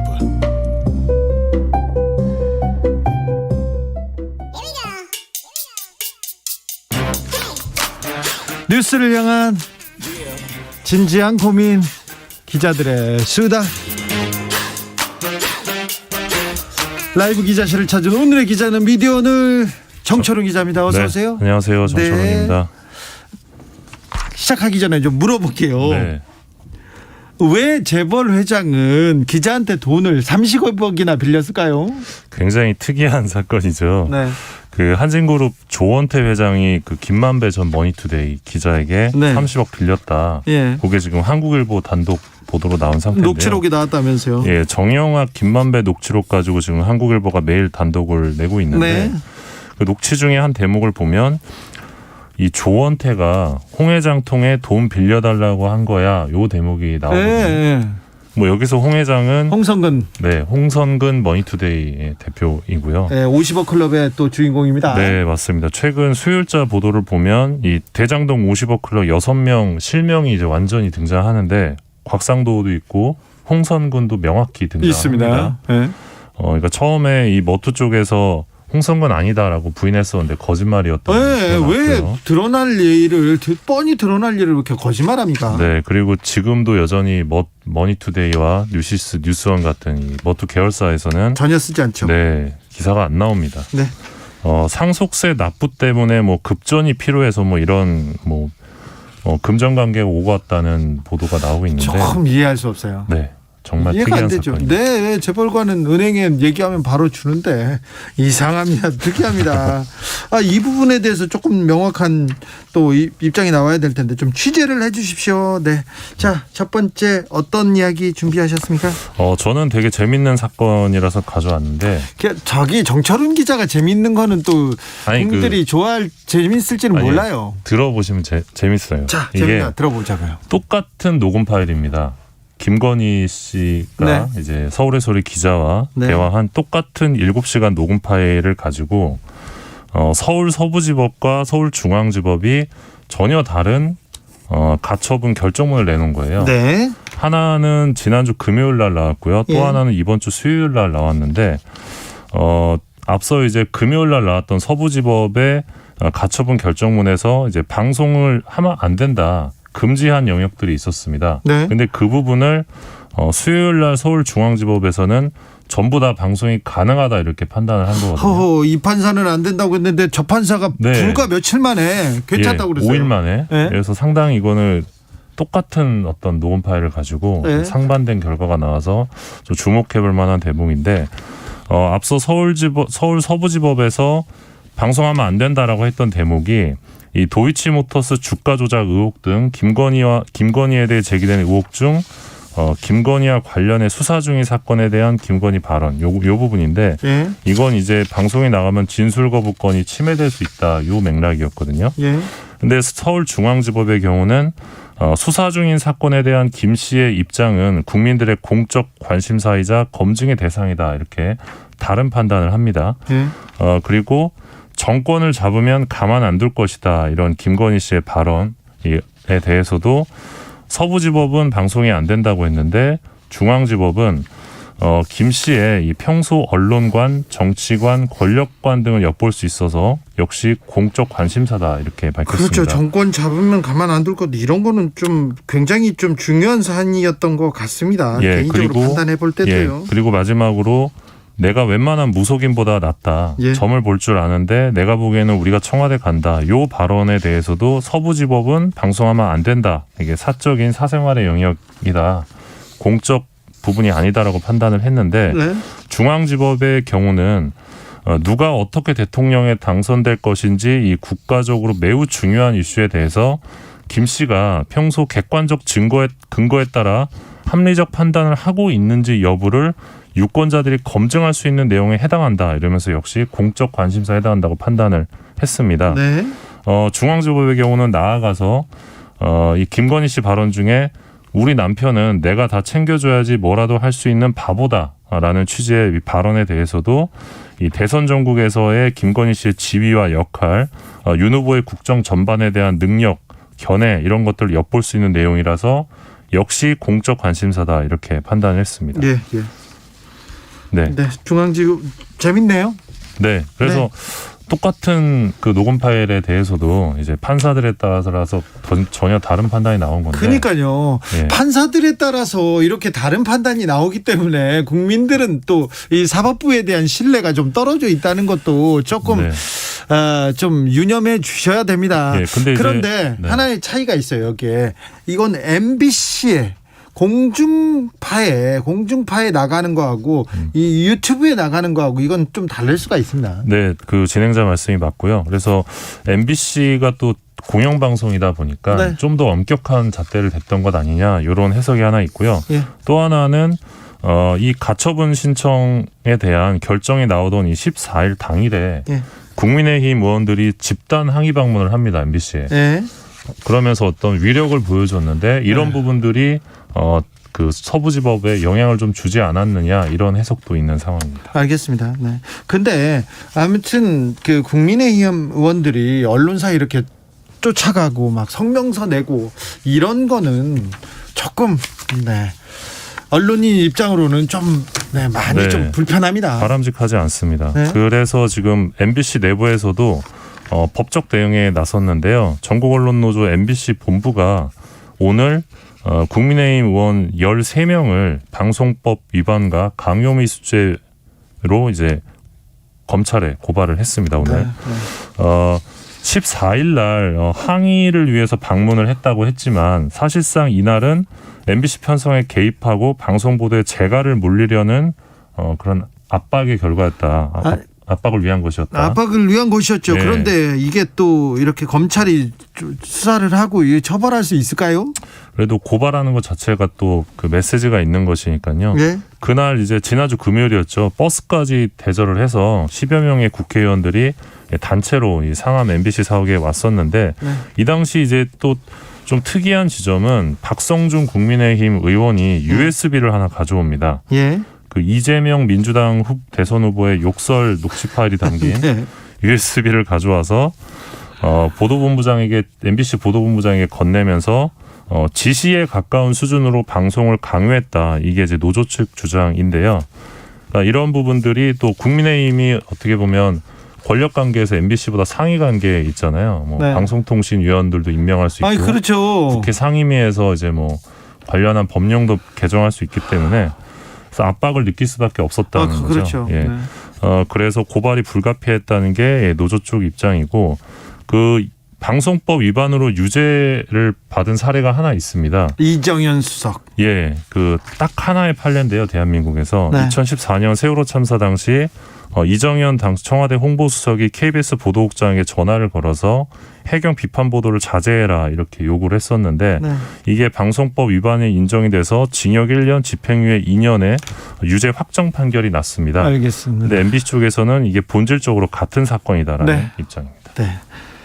징역 1년에 집행유예 2년. 아우, 셌습니다. 네. 국민의힘 의원들이 언론중재법에 대해서 반대하지 않습니까? 언론의 재갈을 물리는 행위라면서 언론의 자유 이렇게 외치시다가 또 이번 사건도 또 언론사에 몰려가 가지고 이렇게 항의하고 뭐 좀 겁박합니다. 언론중재법에 대해서 다시 좀 한번 생각해 보는 계기가 됐으면 합니다. 다음 만나볼 뉴스는요. 네, 서울신문이 상당히 지금 심각한 상황으로 가고 있는데요. 네. 지난해 10월에 호반그룹이 서울신문을 인수하고 나서 최근 서울신문에서 2019년에 연속 보도했던 호반그룹 비판 기사 50여 건을 일괄 삭제했습니다. 네. 2019년 그 당시에 호반건설에서 서울신문을 인수하려고 했을 때 서울신문에서 기획 기사를 썼어요. 호반건설에 대해서. 네, 많이도 맞습니다. 썼어요. 네, 맞습니다. 호반건설이 뭐 호남의 굴지의 건설회사는 맞지만 그렇다고 해서 대한민국에 큰 영향력을 미치고 한국 건설계에 뭐 큰 좌지우지하고 그런 데는 아니었는데 서울신문에서 기사를 많이 썼어요. 근데 이번에 다 지웠습니까? 예, 그 당시 이제 포스코가 갖고 있던 지분을 호반이 다 사들이면서 3대 주주가 되니까 언론사위와 시도로 이제 서울신문이 규정을 하고 TF를 구성해서 호반건설 그룹 대해부 시리즈를 보도를 합니다. 네. 일면에서 빵빵 때렸는데 네. 그랬던 기사 50여 건이 최근에 전부 다 삭제가 된 겁니다. 네. 대주주가 호반으로 바뀌면서. 그래서 이 같은 기사 삭제 조치에 대해서 기자들이 강하게 반발하고 있습니다. 반발해야죠. 그럼 예. 그 전에 썼던 기사는 뭐가 됩니까? 네, 쉽게 말해서 이제 그 삼성이 시사인의 대주주가 돼서 이제 진행자의 기사를 다 삭제해버리는 그런 사건. 그러면 저는 못 참지요. 그러면 안 되죠. 그러면 그럼요. 회사가 문을 닫던가 뭐 어떤 다른 일이 있었을 겁니다. 예, 싸워야죠. 그래서 네. 지금 10년차 이하 기자들 중심으로 이 기수 성명이 나오고 있습니다. 그래서 이게 악의적 오보도 아닌데 기사를 왜 삭제하냐 그러면서 그 편집국과 아무런 그 기자들과 상의도 없이 일방적으로 삭제한 것은 명백한 이 자본 권력에 굴복한 편집권 침해다 이런 주장들이 나오고 있는데요. 네. 반면에 이제 사측에서는 이 성명 주동자를 또 찾아내고 있다는 이야기가 나오고 있습니다. 네. 그리고 서울신문 사장의 경우는 지금까지 악의적으로 쓴 기사도 많이 있었는데 그 기사가 지금 서울신문에 남아있는 게 맞다고 생각하냐 오히려 이런 주장을 하면서 기자들을 향해서 2번 기회는 없다 이렇게 경고하기도 했습니다. 네, 알겠습니다. 네. 기자 입장에서는 굉장히 민감하고 중요한 사안인데 여기서 이 정도 하겠습니다. 네. 그런데 세대별로 신뢰하는 언론사가 다 다르다고요? 네, 이것도 좀 뭐 흥미로운 결과일 수 있는데요. 한국언론진흥재단에서 이 2021년 언론 수용자 조사 결과를 내놨습니다. 세대별로 신뢰하는 언론사가 너무 엇갈려가지고 한번 가져와 봤는데요. 우리나라에서 가장 영향력 있는 언론사 매체사 일단 물어봤는데 예. KBS가 27.5%로 1위 기록을 했고요. 27.5%. 예, 뒤를 이어서 네이버 17.3, MBC 네이버. 11.5, YTN 9.8, JTBC 7% 순이었는데요. 네. 세대별로 보면 네이버가 34.4%로 제일 높고요.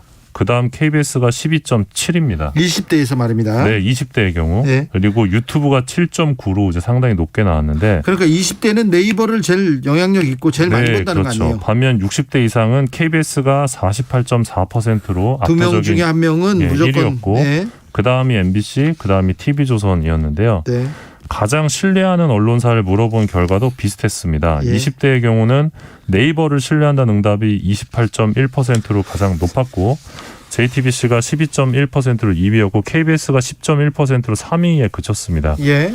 반면 60대 이상에서는 KBS가 43.7%의 어떤 압도적인 신뢰도를 보였고 뒤이어서 MBC, TV조선 순이었는데요.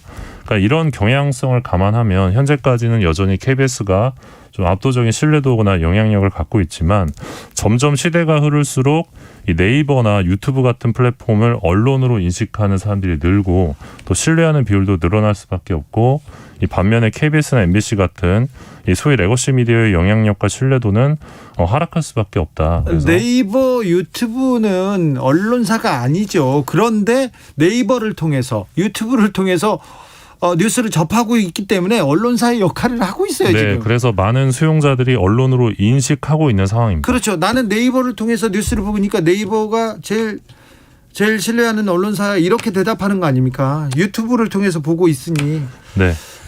시대가 많이 바뀝니다.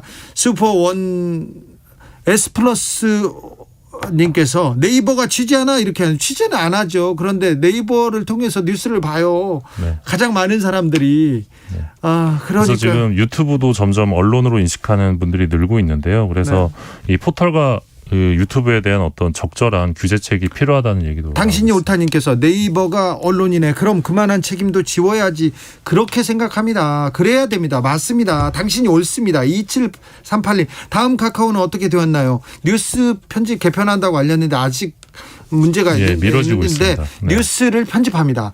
메인 화면에 어떤 뉴스를 내보내느냐에 따라서 여론이 확 달라져요. 그래서 네이버도 다음도 언론 역할을 했습니다. 그만한 책임져야 됩니다. 제가 아주 예전에는 네이버가 가장 나쁜 언론사입니다 이렇게 하면서 글을 썼던 적도 있었는데요.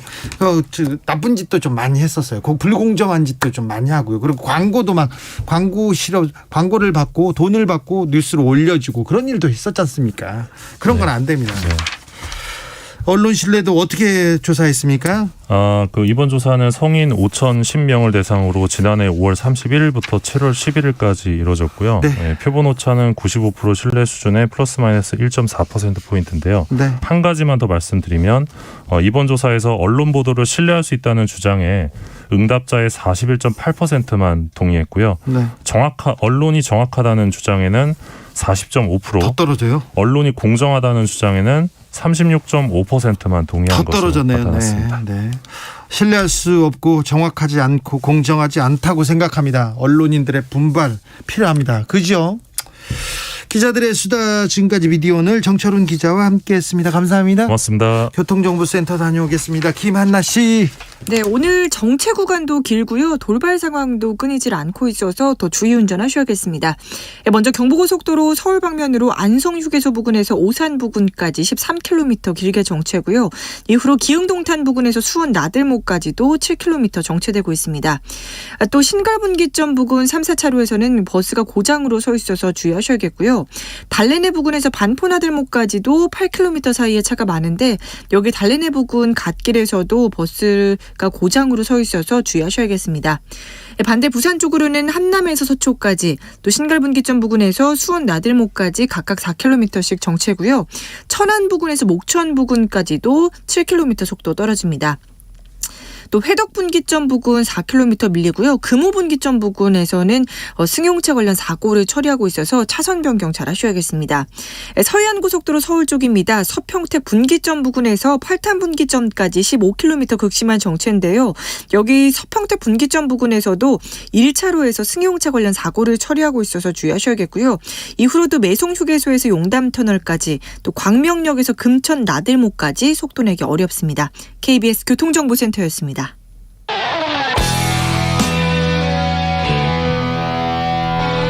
스치기만 해도 똑똑해진다. 드라이브 스루 시사 주진우 라이브.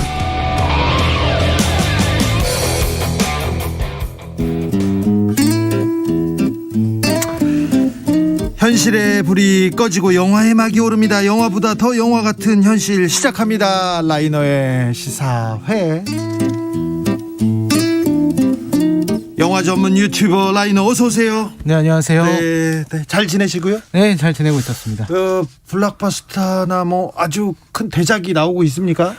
최근에는 그렇게 안 보이죠? 네, 아무래도 1월 달에는 네. 잘 없었는데요. 아마 다음 주에 개봉하는 작품들이 네. 이제 서울을 겨냥하고 그렇죠. 서울 겨냥해서 큰 작품 재밌게 보신 작품 있습니까?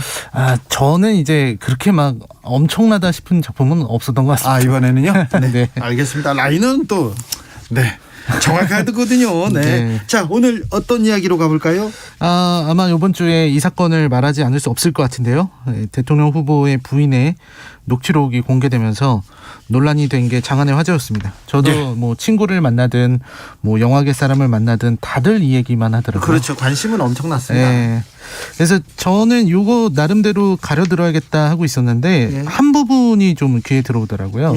바로 김건희 씨가 안희정 전 지사와 김지은 씨에 대해서 이야기를 한 대목입니다. 이제 뭐 그런 내용이었죠. 미투를 왜 하냐.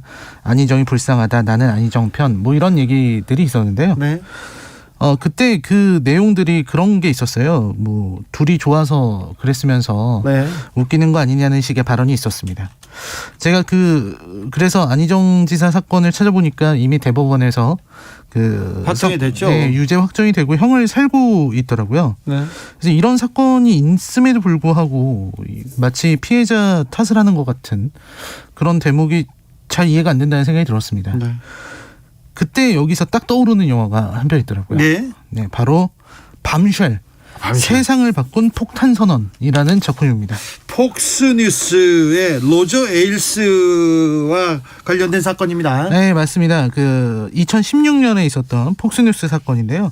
그레천 칼슨이 바로 그레천 칼슨이라는 여성이 이 언론 권력의 제왕이라고 불렸었던 로저 에일스를 고소했고요. 유명한 여자 앵커가 그러니까 폭스뉴스 회장을 고소합니다. 네, 그리고 그때 이제 연달아서 폭로와 증언들이 나오면서 미국 최악의 극우 언론이라고 불렸던 폭스뉴스의 수장을 침몰시키는 데 이뤘던 아주 엄청난 사건이었습니다.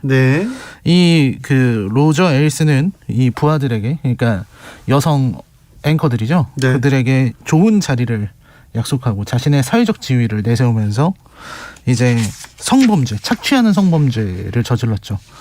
아주 참 잔인한 형태의 범죄였다, 지저분한 범죄였다라는 생각이 듭니다. 이 영화는 빅쇼트 제작진이 만들었고요. 그래서 구성도 굉장히 탄탄하고 제4의 벽을 넘는 장면들도 많이 나오고요. 그리고 또 우리나라에서도 이 미국에서 시작됐던 미투 운동이 우리나라에서도 같이 진행됐었다는 점에서 여러 의미가 있었던 것 같습니다. 그리고 헐리우드 영화답게 모든 인명이 실제 인물, 사람의 이름으로 나오고 있다는 점도 좀 주목할 만한 부분입니다. 저기 배우들이 있지 않습니까? 배우 니콜 키드만이나 샤를리즈 테론, 그다음에 마고로비 나오는데 그분들이 실제 앵커들하고 거의 비슷하게 분장도 하고 저 머리도 자르고 이렇게 옷도 입고 그랬더라고요. 네네. 샤를리즈 테론은 이제 약간의 그래픽 기술까지 들어가서 거의 맥인 켈리랑 거의 똑같이 보이게 나왔습니다. 폭스뉴스라고 아주 극우적인 방송사의 유명한 앵커들이에요. 어떤 사람들이 보면 뭐라고 해야 되나, 뉴스 전달보다는 좀 다른데 섹스 어필에 더 강조를 해가지고 굉장히 뉴스를 상업화시켰다 이렇게 평가받는 사람들이었는데 아무튼 그분들이 미투 운동을 벌입니다. 영화 속으로 가보겠습니다. 네, 영화는 지금 방금 말씀하셨던 폭스뉴스에 대한 설명으로 시작합니다. 네. 폭스뉴스는 극우 언론이라고 했고요. 그리고 사실상 트럼프를 지지하는 유일한 언론이다. 이런 얘기를 들었고 그리고 트럼프 역시 폭스뉴스를 믿고 신뢰하고 지지하는 발언을 했습니다. 네. 여러모로 통하는 사이였고요. 그렇죠. 가까운 사이였죠. 네, 그리고 폭스뉴스는 굉장히 극단적인 주장을 하고 오보도 자주 하고 거짓말도 하는 그런 뉴스인데 유튜브만도 못하는 일을 막 그 뉴스에서 이렇게 계속해서 방송합니다. 그것도 네. 크고 자극적으로. 네, 근데 이 폭스뉴스가 작은 언론이 아니고요. 네. 2020년대에는 케이블 사상 최고 시청률을 기록했던 지금 가장 큰 뉴스 방송사가 됐어요. 그렇습니다. 그리고 이제 이 폭스뉴스는 미투 운동이랑 거리가 엄청 먼 곳이었는데요. 네. 아까 말씀하신 것처럼 성상포마가 대단했습니다. 이 영화에서는 로저 에일스가 2층에 자리를 하고 있어서 2층의 지시다라고 하면 로저 에일스, 그러니까 폭스뉴스 회장으로부터의 지시다라는 뜻으로 통한다고 하더라고요. 네. 근데 그 2층으로부터 지시가 하나 내려왔는데 그게 뭐냐면 여자 아나운서의 다리를 보여줘라 라는 지시였습니다. 네. 그래서 뉴스데스크의 하단을 투명하게 바꾸고요. 네. 그래서 다리를 노출시키고 보일 듯 말 듯. 네, 그리고 이 뉴스가 들어가기 전에 카메라 앵글을 하단으로 잡아서 이 여성 아나운서의 각선미를 이렇게 강조하는 식으로 뉴스를 만들었고 그게 위에서. 시청률 올라갔습니다. 그렇죠. 그리고 계속해서 치마 길이를 짧게 하죠. 네, 그리고 이제 실제 그랬어요. 나중에 나오는 얘기인데 폭스뉴스에는 바지가 없다. 네. 바지 같은 건 존재하지 않는다. 네. 이런 얘기가 있을 정도였습니다. 그리고 이제 그레천 칼슨이라는 사람은 폭스뉴스 내의 혁명가 같은 사람이었습니다.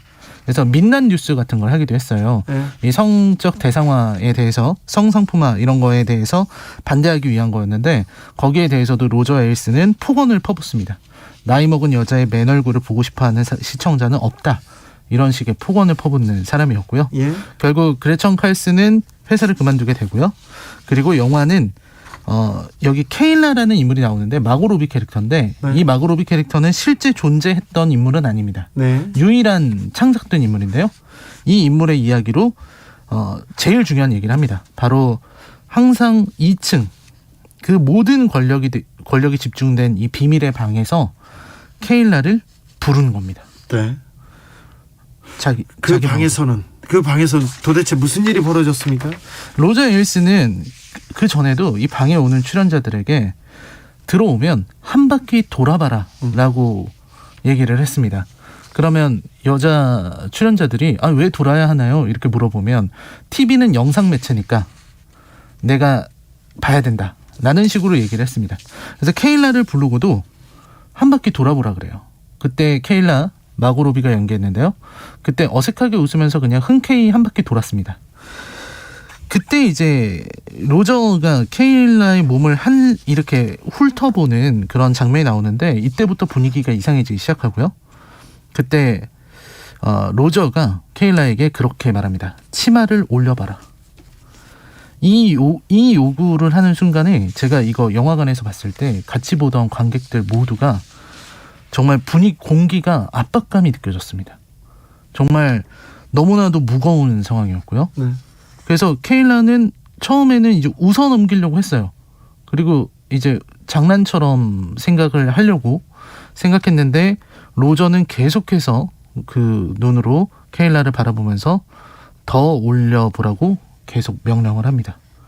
올리면 더 올리라고, 조금 더 올리라고. 그래서 마침내 케일라는 울 것 같은 표정으로 거의 속옷이 보일 때까지 치마를 올리고요. 그 장면을 보는데 저는 정말 이게 보면서 너무 기분이 나빴습니다. 가장 충격적인 장면이고요. 한 인간의 존엄성이 어떻게 이렇게 권력 앞에서 짓밟힐 수 있을까? 그 무력하게 당하는 케일라의 모습과 그런 케일라를 무참하게 어떻게 보면 욕을 보이는 로저의 모습이 굉장히 그 폭력성이 아주 잘 표현되어 있습니다. 변태 성욕자인 거죠. 로저 에일스는. 실제는 여기에서 끝났을까요? 네, 그럴 것 같은데요.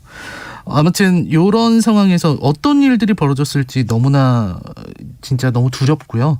그리고 이 위력에 의한 성폭행, 권력에 의한 이 성범죄가 얼마나 위험한지 드러납니다. 그리고 로저 에일스는 이 말을 하는 걸 잊지 않습니다. 나는 너에게 원하는 걸 줄 수 있다. 그리고 너는 내게 보답을 해야 된다. 나는 충성심을 원한다. 내게 어떻게 보답할 수 있을지 생각해봐라. 네게 원하는 것을 줄 수 있다. 그렇습니다. 네가 나한테 어떻게 보답할 수 있을지 생각해봐라. 그 말을 들으면 그 말을 한 사람한테 던지진 않았을 거예요. 면접하는 자리에서 어디 앵커 맞습니다. 자리에서 어떤 더 중요한 자리로 승진 자리에서 계속 이걸로 이 사람은 이 왕국을 구축했던 거 아닙니까? 그 왕국을 구축하고 그 왕국에서 여성들을 착취하고 그러고 살았던 것이죠. 결국은 그리고 이제 이 맥인 켈리도 사실 그때 당시에 맥인 켈리가 이제 폭스뉴스의 간판이었는데요. 그 여성도 마찬가지로 똑같은 제안을 받은 게 영화에서 표현이 됩니다. 충성심을 보여라. 나에게 뭘 해줄 수 있을지 생각해봐라. 그때 맥인 켈리는 거부했어요.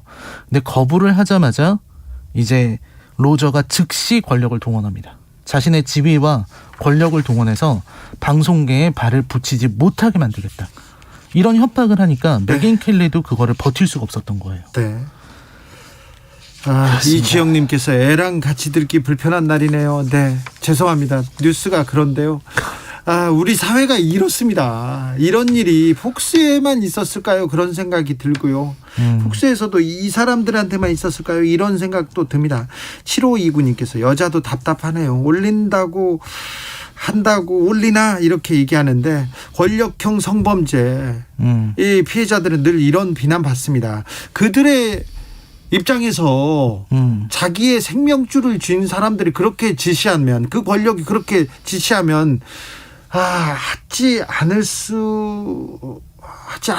노라고 말하기 힘들었을 거예요. 굉장히 어려웠을 거예요. 그 자리, 그 앵커 자리까지 가려고 얼마나 노력을 했는데 여기서 내가 저 회장의 눈밖에 난다?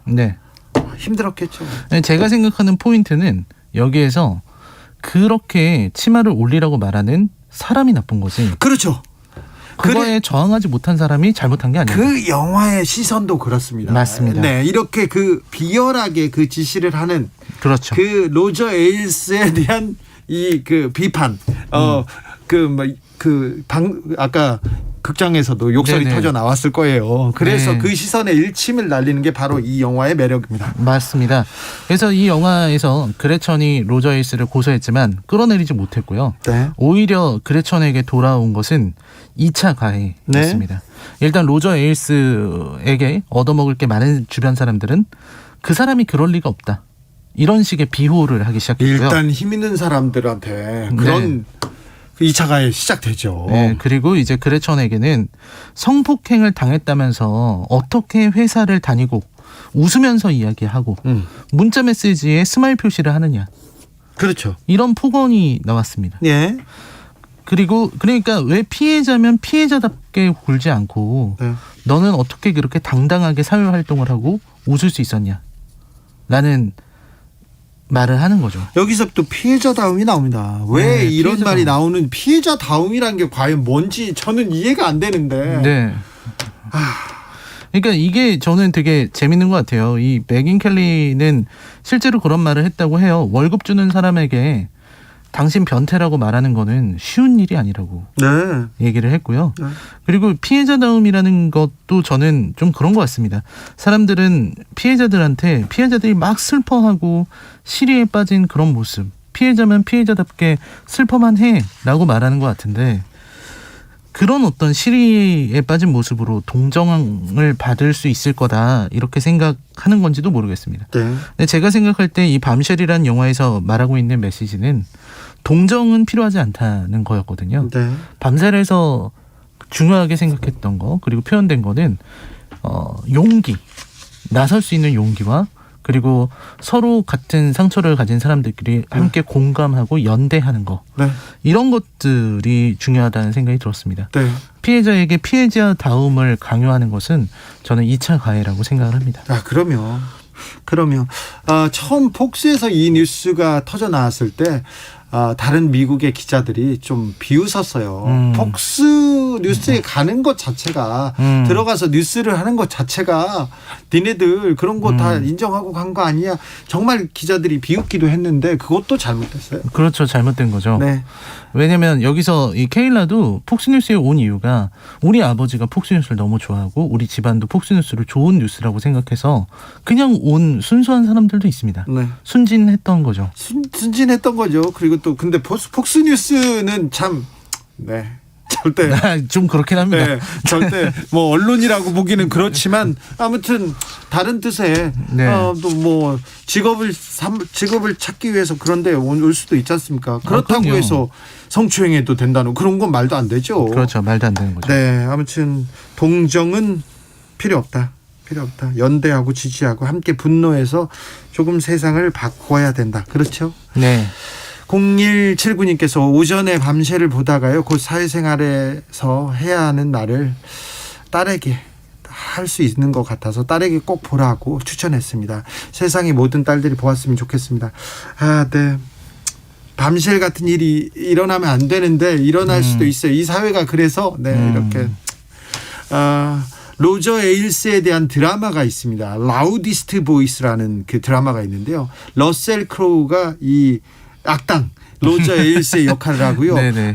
그 부인인가요? 부인은 시에나 밀러였고 또 피해자는 나오미 와츠 나왔는데 그분들 연기 너무 좋습니다. 저는 그 라우디스트 보이스 정말 잘 봤습니다. 네.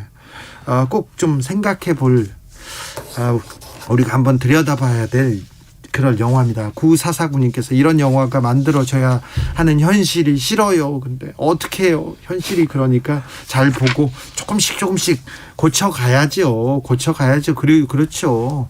그리고 누가 불쌍해 뭐가 그래 그렇게 함부로 얘기하면 또 피해받는 그런 사람도 있습니다. 그러니까 조금 조심해야죠. 네, 그런 맞는 말씀입니다. 네, 특별히 또 지도자가 되시겠다는 또 중요한 사람이 되겠다는 분들은 조심하셔야죠. 술집에서 그냥 친구들이랑 얘기할 때도 그런 말 하시면 안 됩니다. 상처받습니다. 네. 오늘 시사회의 작품은 밤쉘 세상을 바꾼 폭탄선언이었습니다. 라이너 영화 감사합니다. 네, 고맙습니다. 오늘도 수고하고 지친 자들이여 여기로 오라. 이곳은 주기자의 시사 맛집 주토피아 주진우 라이브.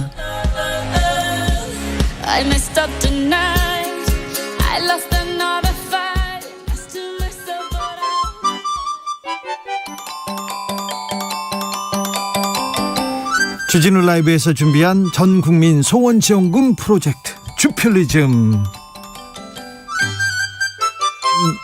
2주일 동안 정말 많은 분들이 참여해 주셨어요. 사연 보내주신 분들 다시 한번 감사드립니다. 감사합니다.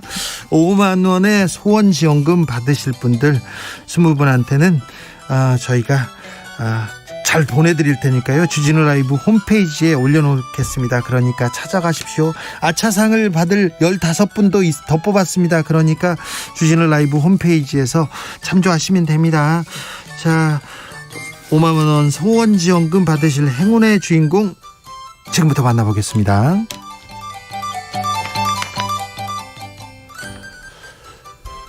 (1928님께서) 정치인에게 바란다. 국민을 향해 가르치려 하지 마세요. 충고하려 하지 마세요. 충고금지법 만들어주세요. 우리는 충분히 인식해요. 그렇습니다. 네. 국민의 뜻대로만, 국민의 눈높이만 정치인들이 따라가면 됩니다. 정치인들, 종교인들 제발 국민 걱정 좀 덜게 좀 해주세요. 여러분께서 걱정을 더 주지 않습니까? 국민들 좀 걱정 좀 덜어주십시오. 0993님께서는 100만 원 주네 만에 그런 말보다 이미 낳은 아이들 더 잘 지키고 행복하게 해주는 정책 만들어주세요 얘기하십니다. 네. 돈 준다 30조 받고 50조 준다 80조 준다 100조 준다 이런 얘기보다는요 실질적인 우리들이 행복하게 만드는 그런 정책 만들어주세요. 3123님께서는 전국민 소원 응모합니다. 저는 지위 고고화, 소득 수준, 직업을 넘은 학생 포함 전 국민에게 주 4일제 전격 시행을 소원으로 응모해 봅니다. 팬데믹에도 일 많은 과로공화국 대한민국을 위해서 소원 제안해 봅니다. 이제 모두 사이좋게 같이 쉬었으면 좋겠습니다. 네. 우리 국민들 너무 열심히 일하고요, 공부하고 열심히 뛰는데 너무 힘들어요 얘기하는데 주 4일째로 이렇게 바꾸면 조금 더 쉬고 조금 더 덜 미워하고 덜 싸우고 좋은 편안한 뭐 그런 세상으로 갈 수 있을까요? 그런 생각도 해봅니다. 8228님께서 헌법 개정에서 대통령 후보 자격에서 연령 없애고 국적 없앱시다. 히딩크 같은 대통령 국민은 원합니다. 오바마, 메르켈 같은 분이 후보로 나왔으면 좋겠어요. 국민을 위한답시고 온갖 위선으로 무장한 후보들 주변 그리고 20세기 정치인들 죄다 물러났으면 합니다. 기업도 변하고 개인도 변하는데 정치인 근대화도 못 이룬 것 같습니다. 얘기하는데 세상은 변하는데 정치인들 하나도 안 변했다고 따끔한 질타 쏟아졌습니다. 네. 여러분의 소원대로 세상이 조금 바뀌었으면 좋겠습니다. 다음 주 월요일부터 대선까지 매일 여러분의 정치 소원 계속 소개하겠습니다. 그래서 우리가 정치를 더 이상 걱정하지 않는 날이 오기를, 그리고 대한민국 정치가 거듭나는 날이 오기를 기원해 보겠습니다.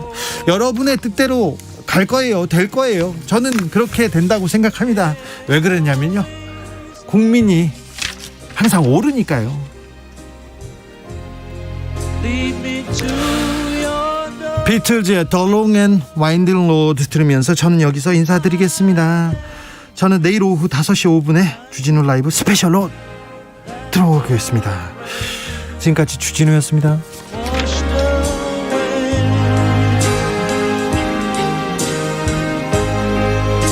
Has left a pool of tears,